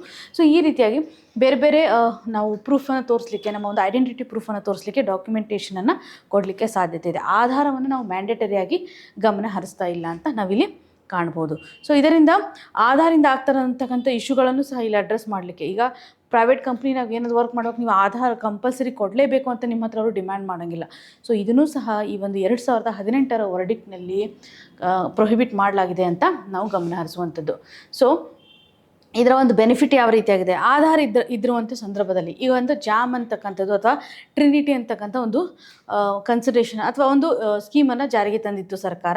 ಸೊ ಇಲ್ಲಿ ಫೈನಾನ್ಷಿಯಲ್ ಇನ್ಕ್ಲೂಷನ್ನ ಪ್ರಮೋಟ್ ಮಾಡ್ತಕ್ಕಂಥ ಸಂದರ್ಭದಲ್ಲಿ ಜನ್ಧನ್ ಅಕೌಂಟನ್ನು ಓಪನ್ ಮಾಡಿರುವಂಥದ್ದಾಗಿ ನಾವು ಗಮನ ಹರಿಸ್ತಾ ಇದ್ದೀವಿ. 2014 ಓಕೆ, ಮೋದಿಜಿಯವರು ಬಂದಾದ್ಮೇಲೆ ಮಾಡಿರೋದು ಈ ಜನ್ಧನ್ ಅಕೌಂಟ್ನ ಮುಖಾಂತರ. ಸೊ ಆ ಅಕೌಂಟ್ಗೆ ಆಧಾರ್ ನಂಬರನ್ನು ಹಾಕೋದ್ರ ಮತ್ತು ಮೊಬೈಲ್ ನಂಬರನ್ನು, ಈ ಮೂರನ್ನು ಇಂಟಿಗ್ರೇಟ್ ಮಾಡೋದ್ರ ಮುಖಾಂತರ ಒಂದು ಫೈನಾನ್ಷಿಯಲ್ ಇನ್ಕ್ಲೂಷನ್, ಅಂದರೆ ಪರ್ಟಿಕ್ಯುಲರ್ಲಿ ಇವಾಗ LPG, PDS, direct benefit transfer ಯೋಜನೆಗಳೇನಿರುತ್ತಲ್ಲ, ಡೈರೆಕ್ಟಾಗಿ ಆ ಒಂದು ವ್ಯಕ್ತಿಯ ಖಾತೆಗೆ. ಸೊ ಮೊಬೈಲ್ ನಂಬರ್ ಇದ್ದರೆ ಈಸಿ ಆಗುತ್ತೆ. ಇವಾಗಂತೂ ಡಿಜಿಟಲ್ ಪೇಮೆಂಟ್ ಇರೋಕ್ಕೆ ಮೊಬೈಲ್ ನಂಬರ್ ಒಂದು ಅವಶ್ಯಕತೆ ಇರುತ್ತೆ. ಸೊ ಈ ಒಂದು ಆಧಾರ್ ಇನ್ಫಾರ್ಮೇಷನ್ ಇದೆಲ್ಲ ಕ್ಲೀನಾಗಿದ್ದರೆ ಈ ಒಂದು ಆಧಾರ್ ಪ್ರೂಫನ್ನು ನಾವು ನೋಡಿದಾಗ ಆ ವ್ಯಕ್ತಿಗೆ ಏನಾದರೂ ಬೆನಿಫಿಟ್ ಇರತಕ್ಕಂಥ ಸ್ಕೀಮ್ಸ್ಗಳಿರುತ್ತೆ. ಓಕೆ, ವಲ್ನರಬಲ್ ಸೆಕ್ಷನ್ಗೆ ಸಂಬಂಧಿಸಿದಂತೆ ಸಾಕಷ್ಟು ಯೋಜನೆಗಳಿದ್ದಾವೆ. ಇವಾಗ ಗೌರ್ಮೆಂಟ್ ಕರ್ನಾಟಕ ಸರ್ಕಾರ ಮಾಡಿರುವಂತಹ ಗ್ಯಾರಂಟಿ ಯೋಜನೆ ಅಂತ ನೋಡಿದಾಗ ಡೈರೆಕ್ಟಾಗಿ ಎಲ್ಲರಿಗೂ ಬ್ಯಾಂಕ್ ಅಕೌಂಟಿಗೆ ಬರಲಿಕ್ಕೆ ಸಾಧ್ಯ. ಸೊ ಇದಕ್ಕೆಲ್ಲ ಏನು ಕಾರಣ, ಈ ರೀತಿಯಾದಂತಹ ಆಧಾರ್ ಮತ್ತು ಮೊಬೈಲ್ ಕನೆಕ್ಷನ್ಸ್ ಆಗಿರ್ಬೋದು ಮತ್ತು ಬ್ಯಾಂಕ್ ಅಕೌಂಟ್ ಕನೆಕ್ಷನ್ಸ್ ಮಾಡೋದ್ರಿಂದ ಒಂದು ವೆಲ್ಫೇರ್ ಸ್ಕೀಮ್ಸನ್ನು ಸರಿಯಾಗಿ ಯಾರಿಗೆ ರೀಚ್ ಆಗುತ್ತೆ ಅದನ್ನು ಟಾರ್ಗೆಟ್ ಬೆನಿಫಿಷರೀಸ್ಗೆ ರೀಚ್ ಮಾಡಲಿಕ್ಕೆ ಸಾಧ್ಯತೆ ಇದೆ. ಅದು ಹೇಗೆ ಹೋಗ್ತಾ ಇದೆ ಅನ್ನೋದನ್ನು ಸಹ ನಾವಿಲ್ಲಿ ಐಡೆಂಟಿಫೈ ಮಾಡ್ಬೋದು. ಇಲ್ಲಾಂದರೆ ಸಾಕಷ್ಟು ಕರಪ್ಷನ್ಸ್ ಆಗ್ತಿತ್ತು, ಸಾಕಷ್ಟು ವೇಸ್ಟ್ ಮನಿ ಆಗ್ತಾ ಇರೋದನ್ನು ನಾವು ಕಾಣ್ತಾ ಇದ್ವಿ. ಅಂದರೆ ನಾವು ಒಂದು ವೆಲ್ಫೇರ್ ಸ್ಕೀಮ್ಸ್ ಅಂತ ತರುವಂಥ ಸಂದರ್ಭದಲ್ಲಿ ಒಬ್ಬ ವ್ಯಕ್ತಿಯನ್ನು ಅಥವಾ ಒಬ್ಬ poor section of the society ಅವ್ರಿಗೆ ಫೋಕಸ್ ಮಾಡೋದನ್ನು ನಾವು ಗಮನಿಸ್ತಾ ಇದ್ವಿ. ಸೊ ಅವ್ರಿಗೆ ಆ ಒಂದು ಪ್ರೋಗ್ರಾಮ್ ರೀಚ್ ಆಗಬೇಕು ಅಂತಂದರೆ ಈ ರೀತಿಯಾಗಿ ಡಿಜಿಟಲ್ ಪ್ಲ್ಯಾಟ್ಫಾರ್ಮ್ನ ಮುಖಾಂತರ ನಾವು ಟ್ರಾನ್ಸ್ಪರೆನ್ಸಿಯನ್ನು ಎನ್ಶೂರ್ ಮಾಡಲಿಕ್ಕೆ ಸಾಧ್ಯತೆ ಇದೆ. ಸೊ ಈ ರೀತಿಯಾದಂಥ ಯೋಜನೆಗಳು ನಮಗೆ ಏನು ಮಾಡ್ತವೆ ಅಂತಂದರೆ ಈ ಗವರ್ನೆನ್ಸ್ಗೆ ಸಂಬಂಧಪಟ್ಟಂತೆ, ಓಕೆ, ಈ ಗವರ್ನೆನ್ಸ್ ರಿಲೇಟೆಡ್ ಇರುವಂತೆ ಸಪೋರ್ಟನ್ನು ಮಾಡುತ್ತೆ. ಸೊ ಇದೊಂದು ಬೆಸ್ಟ್ ಎಕ್ಸಾಂಪಲ್ ಅಂತ ಹೇಳ್ಬೋದು, ಬೆಸ್ಟ್ ಸಕ್ಸಸ್ ಅಂತ ಹೇಳ್ಬೋದು. ಸೊ ಇಲ್ಲಿ ಡಿಜಿಟಲ್ ಇಂಡಿಯಾ ನೋಡಿ, ಇಲ್ಲಿ ಬರೆದಿದ್ದಾರೆ ಈ ಗವರ್ನೆನ್ಸ್ ಹಾಗೂ ಸೋಷಿಯಲ್ ಸೆಕ್ಟರ್ ಸ್ಕೀಮ್ಸ್ಗೆ ಸಂಬಂಧಪಟ್ಟಂತೆ ಒಂದು ಕನ್ಸಿಡ್ರೇಷನನ್ನು ಮಾಡ್ತಾ ಇದ್ದಾರೆ. ಸೊ ಇಲ್ಲಿ ಲೀಕೇಜ್ ಆಗೋದನ್ನು, ಕರಪ್ಷನ್ ಆಗೋದನ್ನು, ಮಿಡಲ್ ಮ್ಯಾನ್ಗಳ ಒಂದು ಆ್ಯಕ್ಟಿವಿಟೀಸನ್ನು ತಡೆಗಟ್ಟಲಿಕ್ಕೆ ಒಂದು ಜಾಮ್ ಅಂತಕ್ಕಂಥ ಇನಿಷಿಯೇಟಿವ್ ಸಹಕಾರಿಯಾಗಿದೆ ಅಂತ ನಾವು ಹರಿಸ್ಬೋದು. ಸೊ ಇಲ್ಲಿ ಅದರ್ ಚಾಲೆಂಜಸ್ ಏನಿರುತ್ತೆ ಅಂತಂದರೆ ಕೆಲವೊಂದು ಸರ್ತಿ ಏನಾಗುತ್ತೆ, ಪ್ರೈವೇಸಿ ಕನ್ಸರ್ನ್ಸ್ಗಳು ಸಹ ಇಲ್ಲಿ ಕ್ರಿಯೇಟ್ ಆಗುತ್ತೆ. ಸೊ ನಿಮ್ಮೆಲ್ಲ ಡೀಟೇಲ್ಸ್ಗಳು ಸರ್ಕಾರದ ಅಡಿನಲ್ಲಿ ಆಧಾರ್ ನಂಬರ್, ಪ್ರತಿಯೊಂದು ಬ್ಯಾಂಕ್ ಡೀಟೇಲ್ಸ್ ಇವೆಲ್ಲ ಇರೋದ್ರಿಂದ ಏನಾಗುತ್ತೆ ಅಂದರೆ ಸೊ ನೀವು ಒಂಥರ ಅವರ ಸರ್ವಿಲೆನ್ಸ್ನಲ್ಲಿ ಬಂದುಬಿಡ್ತೀರಾ ಅಂದಂಗಾಗುತ್ತೆ. ಆ ಕ್ವಶನನ್ನು ಕ್ರಿಯೇಟ್ ಮಾಡುತ್ತೆ. ಸೊ ಡೇಟಾಗೆ ಸಂಬಂಧಪಟ್ಟಂಥ ಒಂದು ಬ್ರೀಚ್ ಆಗಿರೋದನ್ನು ನಾವು ಗಮನ ಹರಿಸ್ತಾ ಇದ್ದೀವಿ. ಸೊ ಇದರೊಂದಿಗೆ ಏನು ಕನ್ಸಿಡರ್ ಡೇಟಾ ಬ್ರೀಚ್ ಆಗಿರೋದನ್ನು ನಾವು ಕನ್ಸಿಡರ್ ಮಾಡ್ತಾ ಇದ್ವಿ. ಸೊ ಇಲ್ಲಿ ನೀವು ಕಂಪ್ಲೀಟಾಗಿ ಅವರ ಒಂದು ಸರ್ವಿಲೆನ್ಸ್ ನಡಿನಲ್ಲಿ ಕಂಡು ಬರ್ತಾ ಇದ್ದಾರೆ ಅನ್ನೋದನ್ನು ಒಂದು ಕನ್ಸರ್ನ್ ಆಗಿರ್ಬೋದು. ಈವನ್ ಕೆಲವೊಂದಿಷ್ಟು ಎರರ್ ಏನಾದರೂ ಆದರೆ, ಟೆಕ್ನಿಕಲ್ ಎರರ್ ಆದರೆ ಸಾಕಷ್ಟು ಜನರನ್ನು ಇಲ್ಲಿ ಎಕ್ಸ್ಕ್ಲೂಷನ್ ಮಾಡ್ತಕ್ಕಂಥ ಒಂದು ಕನ್ಸಿಡರೇಷನ್ ಇರುತ್ತೆ. ಅಥೆಂಟಿಫಿಕೇಷನ್ ಆಗಿಲ್ಲ ಅನ್ನುವಂಥ ನಿಟ್ಟಿನಲ್ಲಿ ಅವರನ್ನು ಸ್ಕೀಮಿಂದ ಹೊರಗಾಗುವಂಥ ಸಾಧ್ಯತೆಗಳಿರುತ್ತೆ. ಇವೆಲ್ಲ ಟೆಕ್ನಿಕಲ್ ಇಶ್ಯೂಸ್ಗಳು. ಇವನ್ನ ಇಂಪ್ಲಿಮೆಂಟೇಷನಲ್ಲಿ ಅಡ್ರೆಸ್ ಮಾಡಬೇಕಾಗುತ್ತೆ. ಈವನ್ ಬಯೋಮೆಟ್ರಿಕ್ ಫೇಲ್ಯೂರ್ ಆಗಿರುವಂಥ ಸಂದರ್ಭದಲ್ಲಿಯೂ ಸಹ ಏನಾಗುತ್ತೆ, ಕೆಲವೊಂದಿಷ್ಟು ಲೇಬರ್ಸ್ಗೆ ಪ್ರಾಬ್ಲಮ್ ಕ್ರಿಯೇಟ್ ಆಗಿರೋದನ್ನು ನಾವು ಕಾಣ್ತಾ ಇದ್ದೀವಿ. ಸೊ ಡೇಟಾ ಸೆಕ್ಯೂರಿಟಿಗೆ ಸಂಬಂಧಪಟ್ಟಂಥ ಇಶ್ಯೂ ಇದೆ. ಕೆಲವೊಂದು ಸರ್ತಿ ನಮ್ಮ ಕನ್ಸೆಂಟನ್ನೇ ತೆಗೆದುಕೊಳ್ಳದೆ ನಮ್ಮ ಡೇಟಾವನ್ನು ಯೂಸ್ ಮಾಡುವಂಥ ಸ್ಥಿತಿಗತಿಗಳಿರುತ್ತೆ ಅಂತ ಹೇಳ್ತಾ ಇದ್ದೀವಿ. ಸೊ ಇಲ್ಲಿ ಒಟ್ಟಾರೆಯಾಗಿ ಕನ್ಸರ್ನ್ ಏನಂತಂದರೆ, ಆಧಾರ್ಗೆ ಸಂಬಂಧಪಟ್ಟಂತೆ ನಾವು ಏನು ಡೇಟಾಬೇಸ್ ಇರುತ್ತಲ್ಲ ಅದನ್ನು ನಾವು ಆಧಾರದ ಮುಖಾಂತರ ಹೆಚ್ಚು ಯೂಸನ್ನು ಮಾಡ್ಕೋತಾ ಇದ್ದೀವಿ. ಸೊ ಕೆಲವೊಂದು ಸರ್ತಿ ಏನಾಗುತ್ತೆ, ಆಧಾರ್ ಇದೆ ಅಂತಂದರೆ ಇಮಿಡಿಯೇಟಾಗಿ ಅದು ಆಧಾರದ ಇನ್ಫಾರ್ಮೇಷನ್ ತೆಗೆದುಕೊಂಡ್ಬಿಟ್ಟು ನಿಮ್ಮನ್ನ ಆ ಒಂದು ಲಿಸ್ಟ್ ಔಟ್ ನಡಿಯಲ್ಲಿ ಮಾಡಿಬಿಡ್ತಾರೆ. ಸೊ ಬೇರೆ ಬೇರೆ ಒಂದು ಯೋಜನೆ ಅಡಿಯಲ್ಲಿ ಆ ಒಂದು ಆಧಾರ್ ಡೀಟೇಲ್ಸನ್ನು ಸೀಡ್ ಮಾಡೋದಾಗಲಿ, ಅಂದರೆ ನಿಮ್ಮ ಒಂದು ಪರ್ಮಿಷನ್ ಆಗಿರ್ಬೋದು, ಇದನ್ನು ಯಾವುದೇ ರೀತಿಯಾಗಿ ಫಾಲೋ ಅಪ್ ಮಾಡುವಂಥ ಅಂದರೆ ಸ್ಟ್ಯಾಂಡರ್ಡ್ ಪ್ರೊಸೀಜರ್ ಏನಿರುತ್ತೆ ಅದನ್ನ ಫಾಲೋ ಮಾಡದೇ ಇರುವಂಥ ಕಂಟೆಕ್ಸ್ಟ್ ನಾವಿಲ್ಲಿ ಕಾಣ್ತಾ ಇದ್ದೀವಿ ಅಂತ ಗಮನಿಸ್ತೀವಿ. ಅಂದರೆ ಡೇಟಾಬೇಸ್ಗೆ ಸಂಬಂಧಪಟ್ಟಂತೆ ಇನ್ಕ್ಲೂಡ್ ಆಗ್ತಾ ಹೋಗುತ್ತೆ ಅಂತ ಹೇಳ್ಬೋದು. ಈವನ್ ಪ್ರಿಲಿಮ್ಸ್ ಪರ್ಸ್ಪೆಕ್ಟಿವ್ನಲ್ಲೂ ಸಹ ಓಕೆ. ಸೊ UDI ತಂದಿರುವಂತಹ ಅದರಲ್ಲೂ ministry of electronics information technology, so ಇದರ ಅಡಿನಲ್ಲಿ unique identification authority of India, so ಇವರ ಒಂದು ಆಧಾರ್ಗೆ ಸಂಬಂಧಪಟ್ಟಂತೆ ಇನಿಷಿಯೇಟಿವ್ನ ತೆಗೆದುಕೊಂಡಿದ್ದಾರೆ. ಆಧಾರ್ ಆ್ಯಕ್ಟ್ 2016 ಅಡಿನಲ್ಲೂ ಸಹ ನಾವು ಇದರ ಒಂದು ಪ್ರೊವಿಷನ್ಸನ್ನು ಗಮನ ಹರಿಸ್ತಾ ಇದ್ದೀವಿ. ಸೊ ಇದನ್ನು ನಾವು ಯಾವುದೇ ರೀತಿಯಾಗಿ ಪ್ರೂಫ್ ಅಂತ ಕನ್ಸಿಡರ್ ಮಾಡಿ, ಇವೆಲ್ಲ ಕ್ಲಾರಿಟಿ ಆಗ್ತಕ್ಕಂಥ ಒಂದು ಪಾಯಿಂಟ್ಸ್ಗಳು. ಸೊ ಇದರ ಮೇಲೆ ನಾವು ಕ್ವಶನ್ಸನ್ನು ಎಕ್ಸ್ಪೆಕ್ಟ್ ಮಾಡ್ಬೋದು. ಈವನ್ ಬಯೋಮೆಟ್ರಿಕ್ ಡೇಟಾವನ್ನು ಸೆಂಟ್ರಲ್ ಐಡೆಂಟಿಟೀಸ್ ಡೇಟಾ ರೆಪೋಸಿಟರಿ ನಡಿನಲ್ಲಿ ಸ್ಟೋರ್ ಮಾಡ್ತಿದ್ದಾರೆ ಅಂತ ನಾವು ಕನ್ಸಿಡರ್ ಮಾಡ್ತಾ ಇದ್ದೀವಿ. ಸೊ ಆಧಾರವನ್ನು ನಾವು ಯಾವುದೇ ರೀತಿಯಾಗಿ ಸಿಟಿಜನ್ ಪ್ರೂಫ್ ಅಂತ ಕನ್ಸಿಡರ್ ಮಾಡಲ್ಲ. ಇಲ್ಲಿ ಒಂದು ಯೂನಿಕ್ ನಂಬರ್ಸ್ಗಳಿರುತ್ತೆ. ಓಕೆ, ಯೂನಿಕ್ ನಂಬರ್ಸ್ಗಳನ್ನು ಇಲ್ಲಿ ಅಸೈನ್ ಮಾಡಿರ್ತಾರೆ ಅಂತ ನಾವು ಗಮನ ಹರಿಸ್ಬೋದು. ಸೊ ಆಧಾರವನ್ನು ಸೀಡಿಂಗ್ ಮಾಡ್ತಕ್ಕಂಥ ಸಂದರ್ಭದಲ್ಲಿ ಆಧಾರವನ್ನು ಒಂದು ಸರ್ವಿಸಸ್ಗೆ ಸಂಬಂಧಿಸಿದ ಡೇಟಾಬೇಸ್ ನಡೆಯಲ್ಲಿ ಸಿಂಕ್ ಮಾಡ್ತಾರೆ ಅನ್ನುವಂಥದ್ದನ್ನು ನಾವು ಕಾಣ್ತೀವಿ. ಆಧಾರ ಸೀಡಿಂಗ್ ಅಂದರೆ ಏನು ಅಂತ ನಾವಿಲ್ಲಿ ಟರ್ಮಿನಾಲಜಿ ಆಧಾರದ ಮೇಲೆ, ಅಂದರೆ ಒಂದು ಕನ್ಸರ್ನ್ ಆಧಾರದ ಮೇಲೆ ನಾವಿಲ್ಲಿ ನೋಡಿದಾಗ ಆಧಾರ್ ಸೀಡಿಂಗ್ ಸಂಬಂಧಪಟ್ಟಂಥ ಇಶ್ಯೂನೂ ಇದೆ. ಸೊ ಪ್ರಿಲಿಮ್ಸಲ್ಲಿ ನಿಮ್ಗೆ ಡೈರೆಕ್ಟಾಗಿ ಆಧಾರ್ ಸೀಡಿಂಗ್ ಅಂದರೆ ಏನು, ಸೊ ಬೇರೆ ಬೇರೆ ಸರ್ವಿಸ್ಗೆ ಸಂಬಂಧಿಸಿದ ಒಂದು ಡೇಟಾವನ್ನು ನಾವು ಕನೆಕ್ಟ್ ಮಾಡಿರ್ತೀವಿ. ಆ ಒಂದು ಡೇಟಾಬೇಸ್ನಲ್ಲಿ ನಿಮ್ಮ ಆಧಾರ್ ಇನ್ಫಾರ್ಮೇಷನ್ಸನ್ನು ಆ್ಯಡ್ ಮಾಡ್ತಾ ಹೋಗೋದು ಅನ್ನೋದನ್ನು ನಾವಿಲ್ಲಿ ಗಮನ ಹರಿಸ್ತಾ ಇದ್ದೀವಿ. ಸೊ ಇಷ್ಟು ಮೊದಲ ಆರ್ಟಿಕಲ್ಗೆ ಸಂಬಂಧಪಟ್ಟಂತೆ ಕಂಪ್ಲೀಟ್ ಆಗಿರುವಂಥ ಇನ್ಫಾರ್ಮೇಷನು. ಇನ್ನು ಮುಂದಿನ ಹಂತದಲ್ಲಿ ನೀವು ಗಮನ ಹರಿಸೋದಾದರೆ ಓಕೆ, ಸೊ ನೇಪಾಲ್ ಇವಾಗ ರೀಸೆಂಟ್ಲಿ ಇಂಡಿಯಾ ತೆಗೆದುಕೊಂಡಿರುವಂಥ ಒಂದು initiative ನಡಿನಲ್ಲಿ, so big cat alliance ಅಂತ ನಾವು ಏನು ಕರಿತೀವಿ, ಇದರಲ್ಲಿ 7 ಸ್ಪೀಷೀಸ್ಗಳನ್ನು ಕನ್ಸರ್ನ್ ಮುಖಾಂತರ ಅಥವಾ ಫೋಕಸ್ನ ಮುಖಾಂತರ ನಾವು ಏನು ಮಾಡ್ತಾ ಇದ್ದೀವಿ, ಅವುಗಳನ್ನು ಕನ್ಸರ್ವೇಷನ್ ಮಾಡಲಿಕ್ಕೆ ಮುಂದಾಗ್ತಾ ಇದ್ದೀವಿ ಅಂತ ನಾವು ಕಾಣ್ಬೋದು. ಸೊ ಇದರೊಂದಿಗೆ ಭಾರತ ಕೆಲವೊಂದಿಷ್ಟು ಇಂಪಾರ್ಟೆಂಟ್ ಇನಿಷಿಯೇಟಿವ್ಸನ್ನು ತೆಗೆದುಕೊಂಡಿದೆ, ಅದರಲ್ಲಿ ಸಕ್ಸಸ್ ಆಗಿರೋದನ್ನು ಗಮನ ಹರಿಸ್ತಾ ಇದ್ದೀವಿ. ಸೊ ಇಲ್ಲಿ ನಿಮಗೆ ಕ್ವಶನ್ಸ್ ಕೇಳ್ತಾರೆ, ಪರ್ಟಿಕ್ಯುಲರ್ಲಿ ಈಗ ರೀಸೆಂಟಾಗಿ ಒಂದು ಬಿಗ್ ಕ್ಯಾಟ್ ಅಲಯನ್ಸ್ಗೆ ಆ್ಯಡ್ ಆಗಿರುವಂತಹ ಒಂದು ರಾಷ್ಟ್ರ ಯಾವುದು ಅಂತ. ಓಕೆ, ನೇಪಾಲ್ ಆ್ಯಡ್ ಆಗಿದೆ ಅಂತ ನೀವು ಇಲ್ಲಿ ಗಮನ ಹರಿಸ್ಬೋದು. ಇಂಟರ್ನ್ಯಾಷನಲ್ ಬಿಗ್ ಕ್ಯಾಟ್ ಅಲಯನ್ಸ್ ಅಂದರೆ ಏನು, ಇದನ್ನು ಯಾವಾಗ ಸ್ಟಾರ್ಟ್ ಮಾಡಲಾಗಿದೆ, ಇದರ ಒಂದು ಉದ್ದೇಶ ಏನಿದೆ ಅನ್ನೋದು ನಮಗೆ ಇಂಪಾರ್ಟೆಂಟ್. ಸೊ ಇಲ್ಲಿ ಮೊದಲ ಹಂತದಲ್ಲಿ ತೆಗೆದುಕೊಳ್ಳೋದಾದರೆ ಇದನ್ನು ಪ್ರಧಾನಮಂತ್ರಿ ಮೋದಿಜಿಯವರು 2023 ಏಪ್ರಿಲ್ 9ರಲ್ಲಿ ಮೈಸೂರಿನಲ್ಲಿ ಇದನ್ನು ಸ್ಟಾರ್ಟ್ ಮಾಡಿರುವಂಥದ್ದಾಗಿ ಕಾಣ್ತಾ ಇದ್ವಿ. ಅಂದರೆ ಈ ಒಂದು ಇನಿಷಿಯೇಟಿವನ್ನು ಸ್ಟಾರ್ಟ್ ಮಾಡಿದ್ದಾರೆ ಅಂತ. ಸೊ ಇದರಲ್ಲಿ ನೀವು ಕನ್ಸಿಡರ್ ಮಾಡ್ಬೋದು, ಈ ಒಂದು ಬಿಗ್ ಕ್ಯಾಟ್ ಅಲಯನ್ಸಲ್ಲಿ ಒಟ್ಟಾರೆಯಾಗಿ 7 ಬಿಗ್ ಕ್ಯಾಟ್ಗಳಿದ್ದಾವೆ. ಓಕೆ, ಸೊ ಅವುಗಳನ್ನು ನಾವು ಪ್ರೊಟೆಕ್ಷನ್ ಮಾಡಬೇಕು. ಯಾವ್ಯಾವ ಇದ್ದಾವೆ ಅಂತ ಗಮನ ಹರಿಸಿ. ಟೈಗರ್ ಆಗಿರ್ಬೋದು, ಲಯನ್ ಆಗಿರ್ಬೋದು, leopard, snow leopard, cheetah, Puma and Jaguar. So ಇಲ್ಲಿ ನಮ್ಮ ಭಾರತದಲ್ಲಿ ಇರದೇ ಇರೋದು ಪೂಮಾ ಮತ್ತು ಜಾಗ್ವಾರ್. ಸೊ ಚೀತಾಗೆ ಸಂಬಂಧಿಸಿದಂತೆ ರೀಇಂಟ್ರೊಡಕ್ಷನ್ ಪ್ರೋಗ್ರಾಮನ್ನು ಸಹ ಮಾಡ್ತಾ ಇದ್ದಾರೆ. ಸ್ನೋ ಲಿಯೋಪಾರ್ಡ್ ಇದೆ, ಲಿಯೋಪಾರ್ಡ್, ಲಯನ್ ಆ್ಯಂಡ್ ಟೈಗರ್, ಎಲ್ಲ ಸ್ಪೀಷೀಸ್ಗಳಿದ್ದಾವೆ. ಸೊ ಒಟ್ಟಾರೆಯಾಗಿ ಭಾರತದಲ್ಲಿ ನೀವು ನೋಡಿದಾಗ 5 ಸ್ಪೀಷೀಸ್ಗಳು ಪತ್ತೆ ಇರೋದನ್ನು ನಾವು ಕಾಣ್ತಾ ಇದ್ದೀವಿ. ಸೊ ಚೀತಾನೂ ಸಹ ಇನ್ನೂ ಸರ್ವೈವ್ ಆಗಬೇಕು, ಅಂದರೆ ಇನಿಷಿಯೇಟಿವ್ ಸ್ಟಾರ್ಟ್ ಆಗಿದೆ, ಸ್ವಲ್ಪ ಇನಿಷಿಯಲ್ ಹಂತದಲ್ಲಿದೆ ಅಂತ ನಾವು ಗಮನ ಹರಿಸ್ಬೋದು. ಇನ್ನೂ ಅದರ ಬಗ್ಗೆ ನಾವು ಒಂದು ಲಾರ್ಜ್ ನಂಬರಲ್ಲಿ ಅಥವಾ ಹೆಚ್ಚಿನ ಸಂಖ್ಯೆಯಲ್ಲಿ ನಾವು ಚೀತಾಸ್ಗಳನ್ನು ಇನ್ನೂ ನೋಡ್ತಾ ಇಲ್ಲ ಅಂತ ಗಮನ ಹರಿಸ್ತಾ ಇದ್ದೀವಿ. ಸೊ ಇಲ್ಲಿ ಪರ್ಟಿಕ್ಯುಲರ್ಲಿ ಏನು ಕನ್ಸಿಡರ್ ಮಾಡಬೇಕು, ಇಲ್ಲಿ ಮಲ್ಟಿಪಲ್ ಏಜೆನ್ಸೀಸ್ಗಳ ಒಂದು ಕೋಆರ್ಡಿನೇಷನ್ ಮುಖಾಂತರ, ಸೊ ಬೇರೆ ಬೇರೆ ಕಂಟ್ರೀಸ್ಗಳು ಈ ಒಂದು ಮೆಂಬರ್ಶಿಪ್ಪನ್ನು ಹೊಂದಿರುತ್ತೆ. ನಿಯರ್ಲಿ ನೋಡಿ 90+ ನೇಷನ್ಸ್ಗಳು ಇಲ್ಲಿ ಪರ್ಟಿಕ್ಯುಲರ್ಲಿ ಈ ಒಂದು ಬಿಗ್ ಕ್ಯಾಟ್ ಅಲಯನ್ಸ್ನಲ್ಲಿ ಭಾಗಿಯಾಗ್ತಾ ಇರೋದನ್ನು ನಾವು ಗಮನ ಹರಿಸ್ತಾ ಇದ್ದೀವಿ. ಸೊ ಇಲ್ಲಿ ಇವ್ರು ಏನು ಮಾಡ್ತಾ ಇದ್ದಾರೆ ಅಂದರೆ, ಈ ಎನಿಮಲ್ಸ್ಗಳನ್ನು ಕನ್ಸರ್ವ್ ಮಾಡುವಂತಹ ಸಂದರ್ಭದಲ್ಲಿ ಯಾವ ರೀತಿಯಾದಂಥ ಇನಿಷಿಯೇಟಿವ್ಸ್ಗಳನ್ನು ತೆಗೆದುಕೊಂಡಿದ್ದಾರೆ. ಸೊ ಫಾರ್ ಎಕ್ಸಾಂಪಲ್ ಭಾರತನೂ ಸಹ ಟೈಗರ್ಗೆ ಸಂಬಂಧಪಟ್ಟಂತೆ ಆಗಿರ್ಬೋದು, ಲಯನ್ಗೆ ಸಂಬಂಧಪಟ್ಟಂತೆ ಆಗಿರ್ಬೋದು, ಪರ್ಟಿಕ್ಯುಲರ್ ಸ್ಪೀಷೀಸನ್ನು ಕನ್ಸರ್ವೇಷನ್ ಮಾಡುವಂಥ ಸಂದರ್ಭದಲ್ಲಿ ಹಾಕ್ಕೊಂಡಿರುವಂಥ ಒಂದು ಎಫರ್ಟ್ಸನ್ನು ಈ ಪ್ಲ್ಯಾಟ್ಫಾರ್ಮ್ನ ಮುಖಾಂತರ ಅಡ್ರೆಸ್ ಮಾಡ್ತಾರೆ ಅಂತ ಹೇಳ್ಬೋದು. ಸೊ ಇವ್ರು ಏನು ಮಾಡ್ತಾರೆ, ಒಂದು ಎಕ್ಸ್ಪೀರಿಯನ್ಸನ್ನು ಶೇರ್ ಮಾಡುವಂಥದ್ದಾಗಲಿ, ಸೊ ರಿಸೋರ್ಸಸ್ಗಳನ್ನು ನಾವು ಮೊಬಲೈಸ್ ಮಾಡುವಂಥದ್ದಾಗಲಿ, ಈವನ್ ಕನ್ಸರ್ವೇಷನ್ ಕೋಆಪ್ರೇಷನ್ಗೆ ಸಂಬಂಧಪಟ್ಟಂತೆ ತಾವು ಏನೇನು ಮಾಡಿದ್ದಾರೆ ಅನ್ನೋದ್ರ ಬಗ್ಗೆ ಗ್ಲೋಬಲ್ ಪ್ಲ್ಯಾಟ್ಫಾರ್ಮನ್ನು ಯೂಸ್ ಮಾಡ್ಕೋತಾ ಇದ್ದಾರೆ ಅಂತ ಗಮನ ಹರಿಸ್ಬೋದು. ಸೊ ಇವಾಗ ನೇಪಾಲ್ ಈ ಒಂದು ಮೆಂಬರ್ಶಿಪ್ಪನ್ನು ಪಡ್ಕೊಳ್ತಾ ಇರೋದ್ರಿಂದ, ಯಾವಾಗ ಅಂದರೆ ರೀಸೆಂಟಾಗಿ ನೀವು ಇಲ್ಲಿ ಕಾಣ್ಬೋದು 24 ಆಗಸ್ಟ್ ನಿನ್ನೆ ದಿನ ಇವರು ಜಾಯ್ನ್ ಆಗಿರೋದನ್ನು ನಾವು ಗಮನ ಹರಿಸ್ತಾ ಇದ್ದೀವಿ.